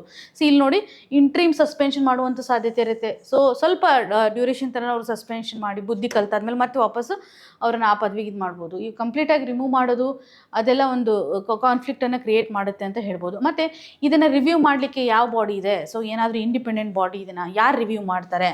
ಇವಾಗ ನೀವು ನೋಡಿದ್ರಲ್ಲ, ಈಗ CM ಅಂತ ಬಂದಾಗ ಸ್ಟೇಟಲ್ಲಿರುವಂಥ ಗವರ್ನರ್ ಅವ್ರು ಬರ್ತಾರೆ. ಸೊ PM ಅಂತ ಬಂದಿರುವಂಥ ಸಂದರ್ಭದಲ್ಲಿ PM, ಹಾಗೆ ರಿಲೇಟೆಡ್ ಮಿನಿಸ್ಟರ್ಸ್ ಅಂತ ಬಂದಿರುವಂಥ ಸಂದರ್ಭದಲ್ಲಿ ನೋಡಿದಾಗ ಪ್ರೆಸಿಡೆಂಟ್ ಅವ್ರು ಇರ್ತಾರೆ. ಸೊ ಈ ಪ್ರೆಸಿಡೆಂಟ್ ಅವ್ರಿಗೆ ಆಲ್ಮೋಸ್ಟ್ ಏನು ಮಾಡ್ತಾ ಇರ್ತಾರೆ ಅಂದರೆ, ಇಲ್ಲಿ ಸರ್ಕಾರದ ಒಂದು ಇದರಲ್ಲೇ ಇರ್ತಾರಲ್ಲ, ಅಧೀನದಲ್ಲೇ ಇರ್ತಾರೆ. ಅವರ ಒಂದು ಕಾರ್ಯ ಜನರಲಿ ಏನಾಗುತ್ತೆ, ಜಸ್ಟ್ ಅವ್ರು ರಿಪ್ರೆಸೆಂಟೇಟಿವ್ ಇರ್ತಾರೆ. Aid and advice of the council of minister ನಡಿನಲ್ಲೇ ಇರ್ತಾರಲ್ವ ಅವ್ರ ಒಂದು ಕಾರ್ಯ. ಸೊ ಹಾಗಾಗಿ ಇಲ್ಲಿ ಒಂದು ಕ್ವಶನನ್ನು ಕ್ರಿಯೇಟ್ ಮಾಡ್ತಾ ಇದೆ ಅಂತ. ಇಂಟ್ರೀಮ್ ಸಸ್ಪೆನ್ಷನ್ ಮಾಡಬೇಕು, ಇಂಡಿಪೆಂಡೆಂಟ್ ರಿವ್ಯೂ ಬಾಡಿಯನ್ನು ಇಲ್ಲಿ ಸೆಟಪ್ ಮಾಡುವಂಥದ್ದಾಗಲಿ, ಈವನ್ ಜುಡಿಷಿಯಲ್ ಮೈಲ್ಸ್ಟೋನ್ಗೆ ಸಂಬಂಧಪಟ್ಟಂತೆ ಒಂದು ಲಿಂಕೇಜನ್ನು ಕ್ರಿಯೇಟ್ ಮಾಡಬೇಕು. ಮತ್ತು ಈಗ ರಿಮೂವಲ್ಗೆ ಸಂಬಂಧಿಸಿದಂತೆ ಜುಡಿಷರಿಯನ್ನು ತರಬೇಕು ಅನ್ನುವಂಥದ್ದಾಗಿ ನಾವು ಕನ್ಸಿಡರ್ ಮಾಡ್ತಾ ಇದ್ದೀವಿ. ಸೊ ಬರೀ ಅರೆಸ್ಟನ್ನು ಮಾಡೋದಾಗಲಿ, ಫ್ರೇಮಿಂಗ್ ಆಫ್ ಚಾರ್ಜಸ್ಗೆ ಸಂಬಂಧಿಸಿದಂತೆ ಜುಡಿಷರಿ ಒಂದು ಮೈಲ್ಸ್ಟೋನ್ ಇದೆಯಲ್ಲ, ಅದಕ್ಕೆ ಸಂಬಂಧಿಸಿದಂತೆ ಒಂದು ಪ್ರಾಪರ್ ಸಜೆಷನನ್ನು ಇಲ್ಲಿ ಕೊಡ್ತಾ ಇದ್ದಾರೆ ಅಂತ ಹೇಳ್ಬೋದು. ಸೊ ಇವಾಗ ಪರ್ಟಿಕ್ಯುಲರಿ ಒಂದು ಸೀರಿಯಸ್ ಅಫೆನ್ಸ್ಗೆ ಸಂಬಂಧಿಸಿದಂತೆ ಕರಪ್ಷನ್ ಆಗಿರ್ಬೋದು, ಇವೆಲ್ಲ ಸೀರಿಯಸ್ ಅಫೆನ್ಸಸ್, ಇದ್ರಿಗೆ ಒಂದು ಕ್ವಶನನ್ನು ಕ್ರಿಯೇಟ್ ಮಾಡಿರೋದಾಗಿ ನಾವಿಲ್ಲಿ ಗಮನಿಸ್ತಾ ಇದ್ದೀವಿ. 2024 ಅಡಿಯಲ್ಲಿ ನೋಡಿದಾಗ ಲೋಕಸಭೆಗೆ ಸಂಬಂಧಿಸಿದಂತೆ 46% ಅಷ್ಟು ಕ್ರಿಮಿನಲ್ ಚಾರ್ಜಸನ್ನು MPs ಮೇಲೆ ಇರುವಂಥದ್ದಾಗಿ ಕನ್ಸಿಡರ್ ಮಾಡ್ತಾ ಇದ್ದೀವಿ. ಸೊ ಹಾಗಾಗಿ ಈ ಒಂದು ಪೊಲಿಟಿಕ್ಸ್ನಲ್ಲಿ ಆಗ್ತಾ ಇರುವಂತಹ ಕ್ರಿಮಿನಲ್ ಕಂಡೀಷನನ್ನು, ಕ್ರಿಮಿನಲೈಸೇಷನ್ ಆಫ್ ಪೊಲಿಟಿಕ್ಸ್ ಅಂತ ಏನು ಕರಿತೀವಿ, ಇದನ್ನು ತಡೆಗಟ್ಟಬೇಕು ಅನ್ನೋಂಥದ್ದಾಗಿ ನಾವಿಲ್ಲಿ ಗಮನ ಹರಿಸ್ತಾ ಇದ್ದೀವಿ. ಸೊ ಈ ಒಂದು ಪರ್ಟಿಕ್ಯುಲರ್ ಬಿಲ್ ಏನಿದೆ, ಸೊ ಈ ಒಂದು ಬಿಲ್ನ ಒಂದು ಪ್ರೊವಿಷನ್ಸ್ಗಳು ಚೆನ್ನಾಗಿದೆ, ಇಂಟೆನ್ಷನ್ ಏನೋ ಚೆನ್ನಾಗಿದೆ, ಬಟ್ ಪ್ರೊಸೆಸ್ ಏನಿದೆಯಲ್ಲ ಅದರಲ್ಲಿ ಸ್ವಲ್ಪ ಅಸಿಮೆಂಟ್ರಿಯನ್ನು ಕ್ರಿಯೇಟ್ ಮಾಡುವಂಥದ್ದಾಗಿ ನಾವು ಗಮನ ಹರಿಸ್ತಾ ಇದ್ದೀವಿ. ಸೊ ಕೆಲವು ಲೆಜಿಸ್ಲೇಟರ್ಸ್ಗಳನ್ನು ಅಥವಾ ರಿಪ್ರೆಸೆಂಟೇಟಿವ್ಸ್ಗಳನ್ನು ಇದ್ರ ಮೇಲೆ ಇನ್ಕ್ಲೂಡ್ ಮಾಡ್ತಾ ಇದ್ದಾರೆ. ಸೊ ಮತ್ತು ಆಮೇಲೆ ಚಾರ್ಜಸ್ ಯಾವ ರೀತಿಯಾಗಿದೆ, ಕರಪ್ಷನ್ಸು ಇವುಗಳನ್ನು ಯಾವುದು ರೀತಿಯಾಗಿ ಇನ್ಕ್ಲೂಡ್ ಮಾಡಿಲ್ಲ ಅನ್ನೋದಂಥ ಕನ್ಸರ್ನನ್ನು ನಾವಿಲ್ಲಿ ಕಾಣ್ತಾ ಇದ್ವಿ. ಸೊ ಇಲ್ಲಿ ಪೊಲಿಟಿಕ್ಸ್ ಸಂಬಂಧಪಟ್ಟಂತೆ ಒಂದು ಕ್ಲೀನ್ ಕಂಡೀಷನನ್ನು ಅಥವಾ ಕರಪ್ಷನ್ಸ್ ಫ್ರೀ ಇರುವಂಥ ಒಂದು ಪೊಲಿಟಿಕ್ಸನ್ನು ಕ್ರಿಯೇಟ್ ಮಾಡಬೇಕು, ಅಕೌಂಟಬಿಲಿಟಿನ ಎನ್ಶೋರ್ ಮಾಡೋದಾಗಲಿ, ಒಂದು ಸ್ಟೆಬಿಲಿಟಿನ ತರಬೇಕಾಗಲಿ, ಅಥವಾ ಸಂವಿಧಾನದಲ್ಲಿರುವಂಥ ತತ್ವಗಳನ್ನು ನಾವು ಪ್ರೊಟೆಕ್ಟ್ ಮಾಡಬೇಕು, ಸೇಫ್ ಗಾರ್ಡ್ ಮಾಡಬೇಕು ಅನ್ನುವಂಥ ನಿಟ್ಟಿನಲ್ಲಿ ತರ್ತಾ ಇದ್ದಾರೆ. ಸೊ ಇವಾಗ ಕೇರ್ಫುಲ್ಲಾಗಿ ನಾವು ಏನು ಮಾಡಬೇಕು, ಒಂದು ಫ್ರೇಮ್ವರ್ಕನ್ನು ತರಬೇಕು ಅನ್ನೋಂಥದ್ದಾಗಿ ಆಥರ್ ಅವರು ಎಂಫೋಸಿಸ್ ಮಾಡ್ತಾ ಇದ್ದಾರೆ. ಸೊ ಇದರಿಂದ ನಾವು ಏನು ಎನ್ಶೋರ್ ಮಾಡ್ಬೋದು, ಇಂಟಿಗ್ರಿಟಿಯನ್ನು ಗವರ್ನೆನ್ಸ್ ನಡಿನಲ್ಲಿ ನಾವು ಡ್ಯೂ ಪ್ರೊಸೆಸ್ಗೆ ಸಂಬಂಧಪಟ್ಟಂತೆ ಎತ್ತಿ ಹಿಡಿಲಿಕ್ಕೆ ಸಾಧ್ಯತೆ ಇದೆ ಅನ್ನೋದನ್ನು ಇವರು ಹೇಳ್ತಾ ಇದ್ದಾರೆ. ಸೊ ಬ್ಯಾಲೆನ್ಸಿಂಗ್ ಆ್ಯಕ್ಟ್ ಇದು ಇಂಪಾರ್ಟೆಂಟ್ ಆರ್ಟಿಕಲ್, ಮೇನ್ಸ್ ಪರ್ಸ್ಪೆಕ್ಟಿವಲ್ಲಿಯೂ ಸಹ ನಮಗೆ ಬಹುಮುಖ್ಯವಾಗಿ ಬೇಕಾಗುತ್ತೆ. ಇನ್ನು nourish to flourish the nutrition and cognition link ಅಂತ ನಾವು ಕಾಣ್ತಾ ಇದ್ದೀವಿ. ಸೊ ಈ ಒಂದು ಆರ್ಟಿಕಲನ್ನು ನಾವು ನೋಡೋದಾದರೆ, ಸೊ ಪರ್ಟಿಕ್ಯುಲರ್ಲಿ ಈ ಒಂದು ಆರ್ಟಿಕಲ್ ನಮಗೆ GS ಪೇಪರ್ 2 ನಡಿನಲ್ಲಿ ಹೆಲ್ತ್ ರಿಲೇಟೆಡ್ ಇರುವಂತೆ, ನ್ಯೂಟ್ರಿಷನ್ ರಿಲೇಟೆಡ್ ಇರ್ತಕ್ಕಂಥ ಇಶ್ಯೂಸನ್ನು ಅಡ್ರೆಸ್ ಮಾಡೋದ್ರಲ್ಲಿ ಸಹಕಾರಿಯಾಗುವಂಥ ಆರ್ಟಿಕಲ್ಗಳು. ಓಕೆ, ಇಲ್ಲಿ ಸರ್ಕಾರ ಈ ಒಂದು ಮಕ್ಕಳಿಗೆ ಸಂಬಂಧಪಟ್ಟಂಥ ಪೋಷಕಾಂಶದ ಒಂದು ಕೊರತೆಯನ್ನು ಹೋಗಲಾಡಿಸಲಿಕ್ಕೆ ಸಾಕಷ್ಟು ಯೋಜನೆಯನ್ನು ಜಾರಿಗೆ ತಂದಿದೆ. ಓಕೆ, ಪೋಷಣೆ ಅಂತ ಹೇಳ್ತೀವಿ. ಪೋಷಣ್ ಅಂತಕ್ಕಂಥ ಒಂದು ಅಭಿಯಾನ ಆಗಿರ್ಬೋದು, ಮಾಲ್ ನ್ಯೂಟ್ರಿಷನನ್ನು ತಡೆಗಟ್ಟೋದ್ರಲ್ಲಿ ಸಹಕಾರಿಯಾಗಿರುವಂಥದ್ದು. ಸೊ ಇಲ್ಲಿ ಮಕ್ಕಳಿಗೆ ಆಗಿರ್ಬೋದು ಅಥವಾ ತಾಯಿಗಳಿಗೆ ಆಗಿರ್ಬೋದು ಬೇಕಾಗಿರುವಂಥ ಒಂದು ಪೋಷಕಾಂಶವನ್ನು ಕೊಡಲಿಕ್ಕೆ ಮುಂದಾಗಿರುವಂಥದ್ದಾಗಲಿ, ಈವನ್ ಮಿಡ್ ಡೇ ಮೀಲ್ಸ್ ಅನ್ನುವಂಥ ಒಂದು ಯೋಜನೆ ಆಗಿರ್ಬೋದು. ಸೊ ಇಲ್ಲಿನೂ ಸಹ ಮಕ್ಕಳ ಒಂದು ಎನ್ರೋಲ್ಮೆಂಟನ್ನು ಎನ್ಶೋರ್ ಮಾಡೋದ್ರಲ್ಲಿ ಮುಂದಾಗಿರುವಂಥ ಒಂದು ಕಂಟೆಕ್ಸ್ಟನ್ನು ಗಮನ ಹರಿಸ್ತಾ ಇದ್ದೀವಿ. ಸೊ ಈವನ್ ಮಾತೃವಂದನಾ ಯೋಜನೆ ಆಗಿರ್ಬೋದು. ಸೊ ಏನು ಸರ್ಕಾರ ಅದರಲ್ಲಿ ನ್ಯೂಟ್ರಿಷನ್ಗೆ ಸಂಬಂಧಿಸಿದಂಥ ಫೋಕಸನ್ನು ಮಾಡ್ತಾ ಇದೆ, ಫುಡ್ ಸೆಕ್ಯೂರಿಟಿನ ಎನ್ಶೋರ್ ಮಾಡೋದ್ರಲ್ಲಿ ICDS ಅಂತ ಪ್ರೋಗ್ರಾಮ್ ನೋಡ್ತೀವಿ, ಇಂಟಿಗ್ರೇಟೆಡ್ ಚೈಲ್ಡ್ ಡೆವಲಪ್ಮೆಂಟ್ಗೆ ಸಂಬಂಧಪಟ್ಟಂಥ ಒಂದು ಯೋಜನೆ ಆಗಿದೆ ಅನ್ನೋದನ್ನು ನಾವು ಗಮನ ಹರಿಸ್ತಾ ಇದ್ದೀವಿ. ಸೊ ಇದರಲ್ಲಿ ಪರ್ಟಿಕ್ಯುಲರ್ಲಿ ಈ ಒಂದು ಆರ್ಟಿಕಲ್ ನಡಿ ಹೇಳ್ತಾ ಇದ್ದಾರೆ ಅಂತಂದರೆ, ನ್ಯೂಟ್ರಿಷನ್ ಹಾಗೂ ಕಾಗ್ನಿಟಿವ್ ಎಬಿಲಿಟಿಯನ್ನು ನಾವು ನೋಡಿದಾಗ ಎರಡೂ ಸೇಮ್ ಅಂತ ಆಥರ್ ಅವರು ಫೋಕಸ್ ಮಾಡ್ತಾ ಇದ್ದಾರೆ. ಕೋರ್ ಇನ್ಫಾರ್ಮೇಷನ್ ಏನಿದೆ ಅಂತಂದರೆ, ನ್ಯೂಟ್ರಿಷನ್ ಆಗಿರ್ಬೋದು, ಕಾಗ್ನಿಷನ್ ಆಗಿರ್ಬೋದು. ಸೊ ಕಾಗ್ನಿಟಿವ್ ಎಬಿಲಿಟಿ ಅಂತಂದರೆ ಆ ವ್ಯಕ್ತಿ ಯಾವ ರೀತಿಯಾಗಿ ಇವಾಗ ಥಿಂಕ್ ಮಾಡ್ತಾನೆ, ಯಾವ ರೀತಿಯಾಗಿ ಅನಲಿಟಿಕಲ್ ಸ್ಕಿಲ್ಸ್ ಇದೆ, ಸೊ ಯಾವ ರೀತಿಯಾಗಿ ಲಾಜಿಕಲ್ ಆಗಿದ್ದಾರೆ, ಸೊ ಪ್ರಾಬ್ಲಮ್ ಸಾಲ್ವಿಂಗ್ ಸ್ಕಿಲ್ಸ್ ಯಾವ ರೀತಿಯಾಗಿದೆ, ಡಿಸಿಷನ್ ಮೇಕಿಂಗ್ ಯಾವ ರೀತಿಯಾಗಿದೆ, ಇದೆಲ್ಲನೂ ಸಹ ಕಾಗ್ನಿಟಿವ್ ಎಬಿಲಿಟಿಯಿಂದನೇ ಹೆಲ್ಪ್ ಆಗುತ್ತೆ. So it's how person is thinking ಅನ್ನೋದ್ರ ಬಗ್ಗೆ ನಾವು ಇಲ್ಲಿ ಗಮನ ಹರಿಸ್ಬೋದು. ಸೊ ಇದು ನ್ಯೂಟ್ರಿಷನ್ ಆಧಾರದ ಮೇಲೆ ಡಿಪೆಂಡ್ ಆಗಿರುತ್ತೆ. ನಮ್ಮ ಲೈಫಲ್ಲಿ ನಾವು ಅದರಲ್ಲೂ ಅರ್ಲಿ ಡೇಸ್ ಅಂತ ಏನು ಕರಿತೀವಿ, ಮಕ್ಕಳಿರುವಂಥ ಸಂದರ್ಭದಲ್ಲಿ ಈಗ 3 ಇಯರ್ಸ್ ಅಲ್ಲಿ ತನಕ ಮಾತ್ರ ನಮ್ಮ ಒಂದು ಬ್ರೈನ್ ಡೆವಲಪ್ಮೆಂಟ್ ಆಗುತ್ತೆ ಪ್ರಾಪರಾಗಿ ಅಂತ ಹೇಳ್ತೀವಿ. ಸೊ ಬ್ರೈನಲ್ಲಿ ಒಂದು ಫೋಲ್ಡಿಂಗ್ಸ್ ಬೀಳುತ್ತಲ್ಲ, ಸೊ ಅದಕ್ಕೆ ಕಾರಣ ಏನಂತಂದರೆ ಮಕ್ಕಳು ಚಿಕ್ಕವರಿದ್ದಾಗ ಅವರು ಯಾವ ರೀತಿಯಂಥ ಒಂದು ನ್ಯೂಟ್ರಿಷನ್ನ ತೆಗೆದುಕೊಳ್ತಾರೆ ಹಾಗೂ ಅವರ ಒಂದು ಆ್ಯಕ್ಟಿವಿಟೀಸ್ಗಳು ಯಾವ ರೀತಿಯಾಗಿರುತ್ತೆ ಅನ್ನೋದ್ರ ಆಧಾರದ ಮೇಲೆ ಬ್ರೈನ್ ಡೆವಲಪ್ಮೆಂಟನ್ನು, ಬ್ರೈನ್ ಫೋಲ್ಡಿಂಗ್ಸನ್ನು ಕಾಣ್ತೀವಿ. ಇದು ಲೈಫ್ ಟೈಮ್ಗೂ ಸಹ ಅವರಿಗೆ ಸಹಕಾರಿ ಆಗ್ತಕ್ಕಂಥ ಒಂದು ಬಿಗಿನಿಂಗ್ ಆಫ್ ಲೈಫ್ ಅಂತ ಹೇಳ್ಬೋದು. ಸೊ ಅವರು ಚೆನ್ನಾಗಿ ಒಂದು ನ್ಯೂಟ್ರಿಷನ್ ತೆಗೆದುಕೊಂಡಿದ್ರೆ, ಒಳ್ಳೆ ಬಿಗಿನಿಂಗ್ ಆಗಿದ್ದರೆ ಅವರು ಸರಿಯಾಗಿ ಲೈಫನ್ನು ಎಂಜಾಯ್ ಮಾಡಲಿಕ್ಕೆ ಸಾಧ್ಯತೆ ಇದೆ ಅಂತ ನಾವು ಗಮನ ಹರಿಸ್ತಾ ಇದ್ದೀವಿ. ಸೊ ಇಲ್ಲಿ ಫಸ್ಟ್ 1000 ಡೇಸ್ ಅಂತ ನಾವೇನು ಕರಿತೀವಿ, ಫಸ್ಟ್ ನೋಡಿ ಇಲ್ಲಿ 2 ಇಯರ್ಸ್ ಅಂತ ಅವ್ರು ಫೋಕಸ್ ಮಾಡ್ತಾರೆ. 1000 ಡೇಸ್ ಅಂತ ನಿಯರ್ಲಿ 2 ಇಯರ್ಸ್ ಆರ್ 3 ಇಯರ್ಸ್ ಅಂತ ಹೇಳ್ತೀವಿ. ಸೊ ಇದೊಂಥರ ಹೆಂಗಂದರೆ one time opportunity in life ಅಂತ ಹೇಳ್ತಾ ಇದ್ದೀವಿ. ನಾವು ಒಂದು ಬೆಳವಣಿಗೆ ಆಗಲಿಕ್ಕೆ ಒಂದು ಲೈಫ್ ಟೈಮಲ್ಲಿ ಇರುವಂಥ ಅಪಾರ್ಚುನಿಟಿ ಅಂದರೆ ಮೊದಲ ಒಂದು 2 ಇಯರ್ಸ್ ಏನಿದೆಯಲ್ಲ, ಸೊ 80% ಬ್ರೈನ್ನ ಒಂದು 80% ಏನಿದೆಯಲ್ಲ ಆ ಒಂದು ವೇಟ್ ಈ ಒಂದು 2 ಇಯರ್ಸಲ್ಲೇ ಆಗುತ್ತೆ ಅನ್ನುವಂಥ ಸೈಂಟಿಫಿಕ್ ಎವಿಡೆನ್ಸನ್ನು ಕಾಣ್ಬೋದು. ಸೊ ಹಾಗಾಗಿ ನಾವು ಪರ್ಟಿಕ್ಯುಲರ್ಲಿ ಒಂದು ಬ್ರೈನಲ್ಲಿರುವಂಥ ಕೆಲವೊಂದು ಫ್ರಾಂಟಲ್ ಲೋಬ್ಸ್ ಆಗಿರ್ಬೋದು, ಇವುಗಳೆಲ್ಲನೂ ಸಹ ಏನು ಇವಾಗ ಹೇಳಿದ್ನಲ್ಲ ಬ್ರೈನ್ ಫೋಲ್ಡಿಂಗ್ಸ್ ಬರುತ್ತೆ ಅಂತ ಅದರ ಒಂದು ಆಧಾರದ ಮೇಲೆ ಹೇಳ್ತಾ ಇದ್ದಾರೆ.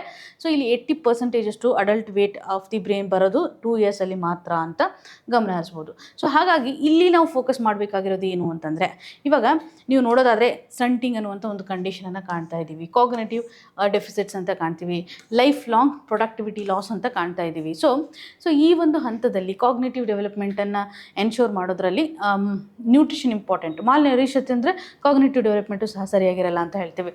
ಸ್ಟಂಟಿಂಗ್ ಅಂತಕ್ಕಂಥ ಸಂದರ್ಭ ಆಗಿರ್ಬೋದು, ವೇಸ್ಟಿಂಗ್ ಕಂಡೀಷನು ಸಹ ಫ್ಯೂಚರಿಸ್ಟಿಕಲ್ಲಿ ಕ್ರಿಯೇಷನ್ ಮಾಡುತ್ತೆ. ಸ್ಟಂಟಿಂಗ್ ಅನ್ನುವಂಥ ಸಂದರ್ಭದಲ್ಲಿ ನಾವು ನೋಡಿದಾಗ ಆ ವ್ಯಕ್ತಿಯ ಏಜ್ನ ಆಧಾರದ ಮೇಲೆ ಒಂದು ಹೈಟು ಆಗದೆ ಇರುವಂಥ ಒಂದು ಕಂಟೆಕ್ಸ್ಟನ್ನು ಕಾಣ್ತಾ ಇದ್ದೀವಿ. ಸೊ ಏಜ್ನ ಅನುಗುಣವಾಗಿ ಒಂದು ಎತ್ತರ ಇರದೇ ಇರುವಂಥ ಒಂದು ಸ್ಥಿತಿಗತಿಗಳನ್ನು ನಾವಿಲ್ಲಿ ಕಾಣ್ತಾ ಇದ್ದೀವಿ ಅಂತ ಗಮನ ಹರಿಸ್ಬೋದು. ಸೊ ಹಾಗಾಗಿ ಇವರು ಒಂದು ನ್ಯೂಟ್ರಿಷನ್ ಹಾಗೂ ಕಾಗ್ನಿಷನ್ಗೆ ಸಂಬಂಧಿಸಿದಂಥ ಒಂದು ಪುವರ್ ಪರ್ಫಾರ್ಮೆನ್ಸನ್ನು ಕಾಣ್ತಾ ಇದ್ದೀವಿ. ಸೊ ಇದನ್ನು ಅಡ್ರೆಸ್ ಮಾಡಬೇಕು ಅಂತ, ಈವನ್ ಅನಲೈಟಿಕಲ್ ಸ್ಕಿಲ್ಸ್ ಆಗಿರ್ಬೋದು, ಅವರು ಹೇಗೆ ಇನ್ಫಾರ್ಮೇಷನ್ಸನ್ನು ಫಾಸ್ಟಾಗಿ ಪ್ರೊಸೆಸ್ ಮಾಡ್ತಾರೆ, ಸೊ ಫಾಸ್ಟಾಗಿ ಹೇಳಲಿಕ್ಕೆ ಸಾಧ್ಯತೆ ಇದೆ.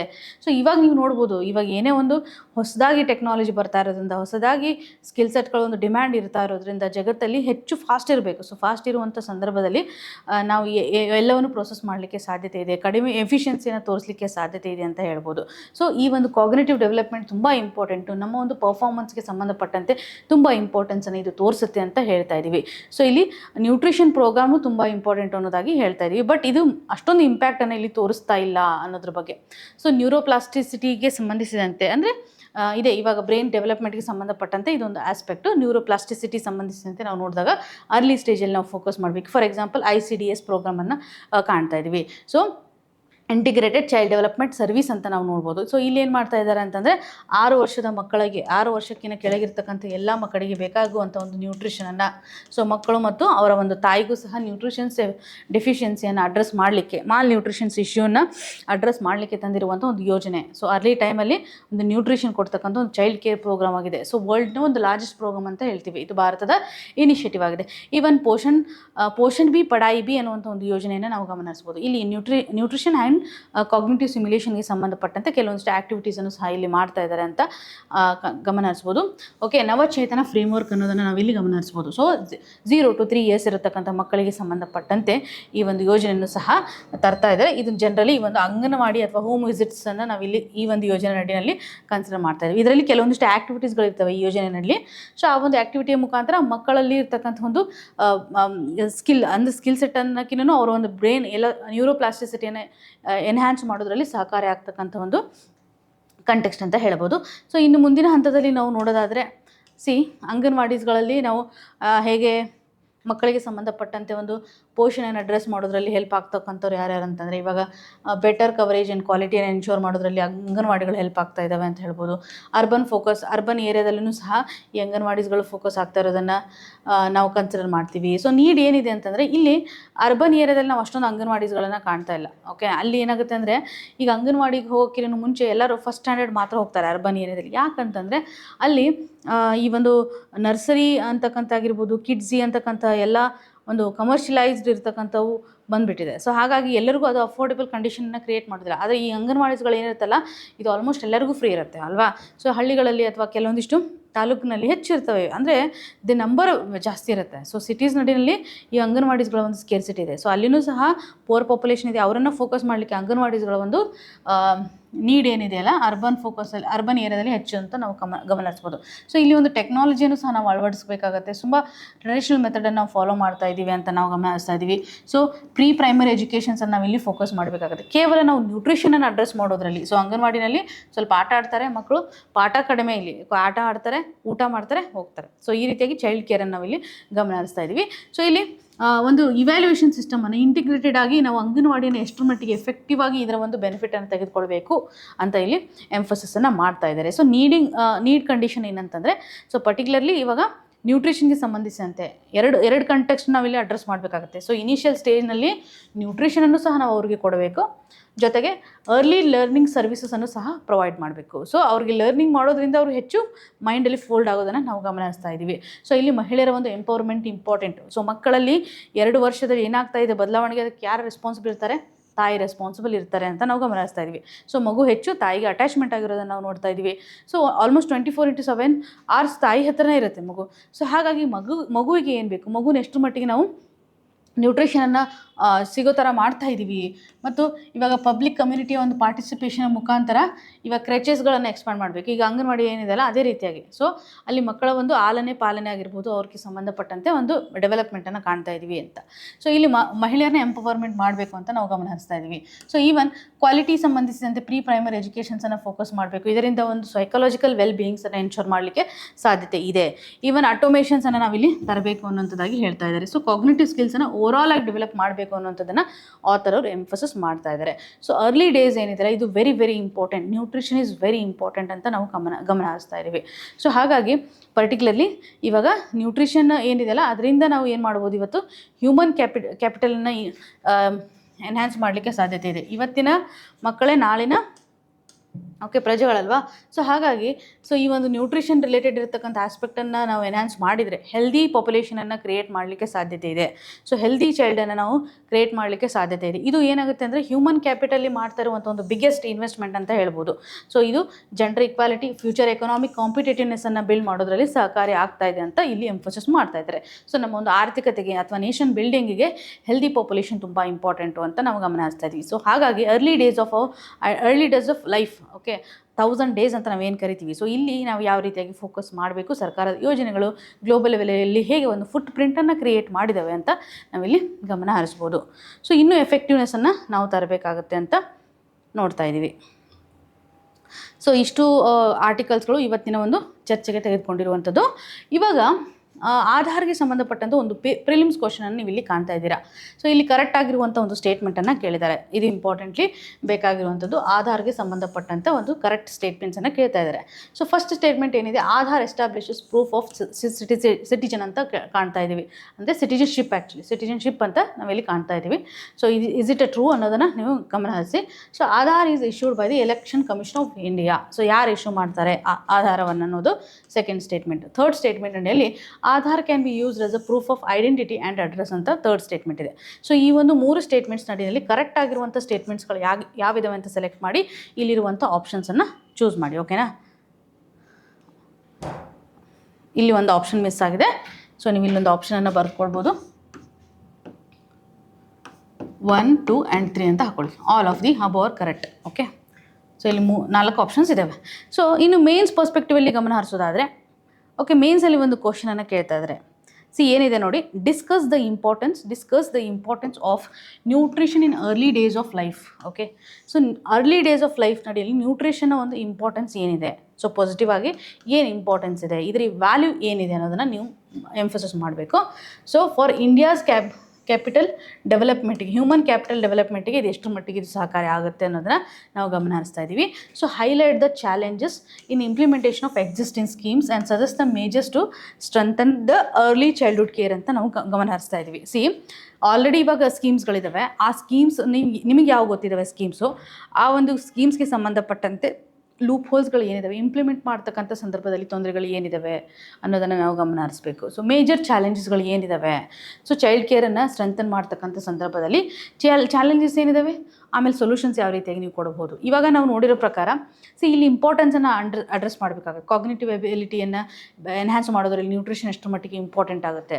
ಸೊ ಕಾಗ್ನಿಟಿವ್ ಎಬಿಲಿಟಿಗೆ ಸಂಬಂಧಪಟ್ಟಂಥ ಆಸ್ಪೆಕ್ಟ್ಸ್ಗಳನ್ನು, ಇದರ ಒಂದು ನ್ಯೂಟ್ರಿಷನ್ ಇಂಪಾರ್ಟೆನ್ಸನ್ನು ನೀವು ಇಲ್ಲಿ ಎಂಫಸಿಸ್ ಮಾಡಿ. ಜೊತೆಗೆ ಫಾರ್ ಎಕ್ಸಾಂಪಲ್ ಇವಾಗ ನಾವು ಅಂಗನವಾಡಿ ಅಂತ ನೋಡಿದ್ವಲ್ಲ, ಅಂಗನವಾಡಿಗೆ ಸಂಬಂಧಪಟ್ಟಂತೆ ಅಲ್ಲಿ ಏನೇನಿದೆ ಟ್ರೆಡಿಷನಲ್ ಮೆಥಡ್ಸನ್ನು ನಾವು ಯೂಸ್ ಮಾಡ್ತೀವಿ, ಹಾಗೂ ಕೆಲವೊಂದಿಷ್ಟು ಟೆಕ್ನಾಲಜಿಯನ್ನು ಅಳವಡಿಸ್ಕೋಬೇಕಾಗತ್ತೆ. ಜೊತೆಗೆ ನಾವು ಅಲ್ಲಿ ಕೇವಲ ಪ್ರೀ ಎಜುಕೇಷನ್ಗೆ ಸಂಬಂಧಪಟ್ಟಂಥ ಟ್ರೈನಿಂಗನ್ನು ನಾವು ಕೊಡೋದಿಲ್ಲ, ಕೇವಲ ನ್ಯೂಟ್ರಿಷನ್ ವ್ಯಾಲ್ಯೂ ಮೇಲೆ ಅಥವಾ ಕೆಲವೊಂದಿಷ್ಟು ಆಲನೆ ಪಾಲನೆಗೆ ಸಂಬಂಧಪಟ್ಟಂತೆ ನಾವು ನೋಡ್ತೀವಿ ಅಂತ ಹೇಳಿದ್ವಿ. ಜೊತೆಗೆ ನಾವು ನೋಡೋದಾದರೆ ಅರ್ಬನ್ ಏರಿಯಾದಲ್ಲಿ ನಾವು ಲೊಕ್ಯಾಲಿಟಿಗೆ ಸಂಬಂಧಪಟ್ಟಂತೆ ನೋಡಿದಾಗ ತುಂಬ ಕಡಿಮೆ ಇರೋದನ್ನು ಗಮನ ಹರಿಸ್ತಾ ಇದ್ದೀವಿ. ಸೊ ಲೆಸ್ ಫೋಕಸ್ ಇದೆ. ಅಲ್ಲಿರುವಂಥ ಮಹಿಳೆಯರನ್ನು ಸಹ ನಾವು ಎಂಪವರ್ ಮಾಡಬೇಕಾಗತ್ತೆ. ತಾಯಿ ಆಗಿರ್ಬೋದು ಅಥವಾ ಅಂಗನವಾಡಿಯಲ್ಲಿ ಇರತಕ್ಕಂಥ ವರ್ಕರ್ಸ್ಗಳನ್ನು ಎಂಪವರ್ ಮಾಡೋದ್ರ ಮುಖಾಂತರ ಇದರ ಇಂಪಾರ್ಟೆನ್ಸನ್ನು ಎಂಫಸಿಸ್ ಮಾಡಬೇಕು. ಸೊ ಅಂಗನವಾಡೀಸ್ಗಳಿದ್ದಾವೆ, ಅದನ್ನ ಎಸ್ಟಾಬ್ಲಿಷ್ಮೆಂಟ್ ಮಾಡೋದು, ಇಂಪ್ಲಿಮೆಂಟ್ ಮಾಡೋದ್ರಲ್ಲಿ ಏನು ಅಪ್ಗ್ರೇಡೇಷನ್ಸ್ ಇದೆ, ಸೊ ಯೋಜನೆಗೆ ಸಂಬಂಧಿಸಿದಂತೆ ಲೂಪ್ ಹೋಲ್ಸ್ಗಳೇನಿದ್ದಾವೆ, ಏನು ಮೇಜರ್ ಚಾಲೆಂಜಸ್ ಇಂಪ್ಲಿಮೆಂಟ್ ಮಾಡುವಂಥ ಸಂದರ್ಭದಲ್ಲಿ ಇರುವಂಥ ಚಾಲೆಂಜಸನ್ನು ನೀವು ಯಾವ ರೀತಿಯಾಗಿ ಅಡ್ರೆಸ್ ಮಾಡ್ತೀರಾ, ಆ ಒಂದು ಚಾಲೆಂಜಸ್ಗೆ ಸೊಲ್ಯೂಷನ್ ಹೆಂಗೆ ಕೊಡ್ಬೋದು ಅನ್ನೋದನ್ನು ಸಹ ನೀವು ಇಲ್ಲಿ ಗಮನ ಹರಿಸಬೇಕಾಗುತ್ತೆ. ಸೊ ಈ ರೀತಿಯಾಗಿ ಒಟ್ಟಾರೆ 15 ಮಾರ್ಕರ್ಗಿದೆ ಕ್ವಶನ್ ಇದು. ಸೊ 250 ವರ್ಡ್ಸಲ್ಲಿ ನೀವು ಈ ಒಂದು ಇಶ್ಯೂಗೆ ಸಂಬಂಧಪಟ್ಟಂತೆ ಅಡ್ರೆಸ್ ಮಾಡಲಿಕ್ಕೆ ಟ್ರೈ ಮಾಡಿ. ಸೊ ಇದು ಮೇನ್ಸ್ ಪರ್ಸ್ಪೆಕ್ಟಿವಲ್ಲಿ ಇರುವಂಥ important question for the day. Okay, so ಇವತ್ತು ಡಿಸ್ಕಸ್ ಮಾಡಿರುವಂಥ ಆರ್ಟಿಕಲ್ಸ್ಗಳು ನಿಮಗೆ ನೀಟಾಗಿ ಅರ್ಥ ಆಗಿದೆ ಅಂತ ಭಾವಿಸ್ತಾನೆ. ಇಲ್ಲಿ ಕೇಳಿರುವಂಥ ಕ್ವಶನ್ಗೆ ಸರಿಯಾದ ಉತ್ತರವನ್ನು ಕಮೆಂಟ್ ಸೆಕ್ಷನ್ಲಿ ಮೆನ್ಷನ್ ಮಾಡಿ. ಆಪ್ಷನ್ ಡಿನಲ್ಲಿ ಆಲ್ ಆಫ್ ದಿ ಅಬೋ ಇದೆ. Okay, option D all of the above 1 2 3. Okay, so ಸರಿಯಾದ ಉತ್ತರವನ್ನು ಕಮೆಂಟ್ ಸೆಕ್ಷನಲ್ಲಿ ಮೆನ್ಷನ್ ಮಾಡಿ ಅಂತ ಹೇಳ್ತಾ, ನಿಮಗೆ ಎಲ್ಲ ಅರ್ಥ ಆಗಿದೆ ಅಂತ ನಾನು ಭಾವಿಸ್ತಾ ಇದ್ದೀನಿ. ನಿಮ್ಗೆ ಏನೇ ಕನ್ಸರ್ನ್ ಇದ್ರೂ ಕಮೆಂಟ್ ಸೆಕ್ಷನಲ್ಲಿ ನಮಗೆ ತಿಳಿಸಿಕೊಡಿ ಅಂತ ಹೇಳ್ತಾ, ಆಲ್ ದ ವೆರಿ ಬೆಸ್ಟ್. ಧನ್ಯವಾದಗಳು.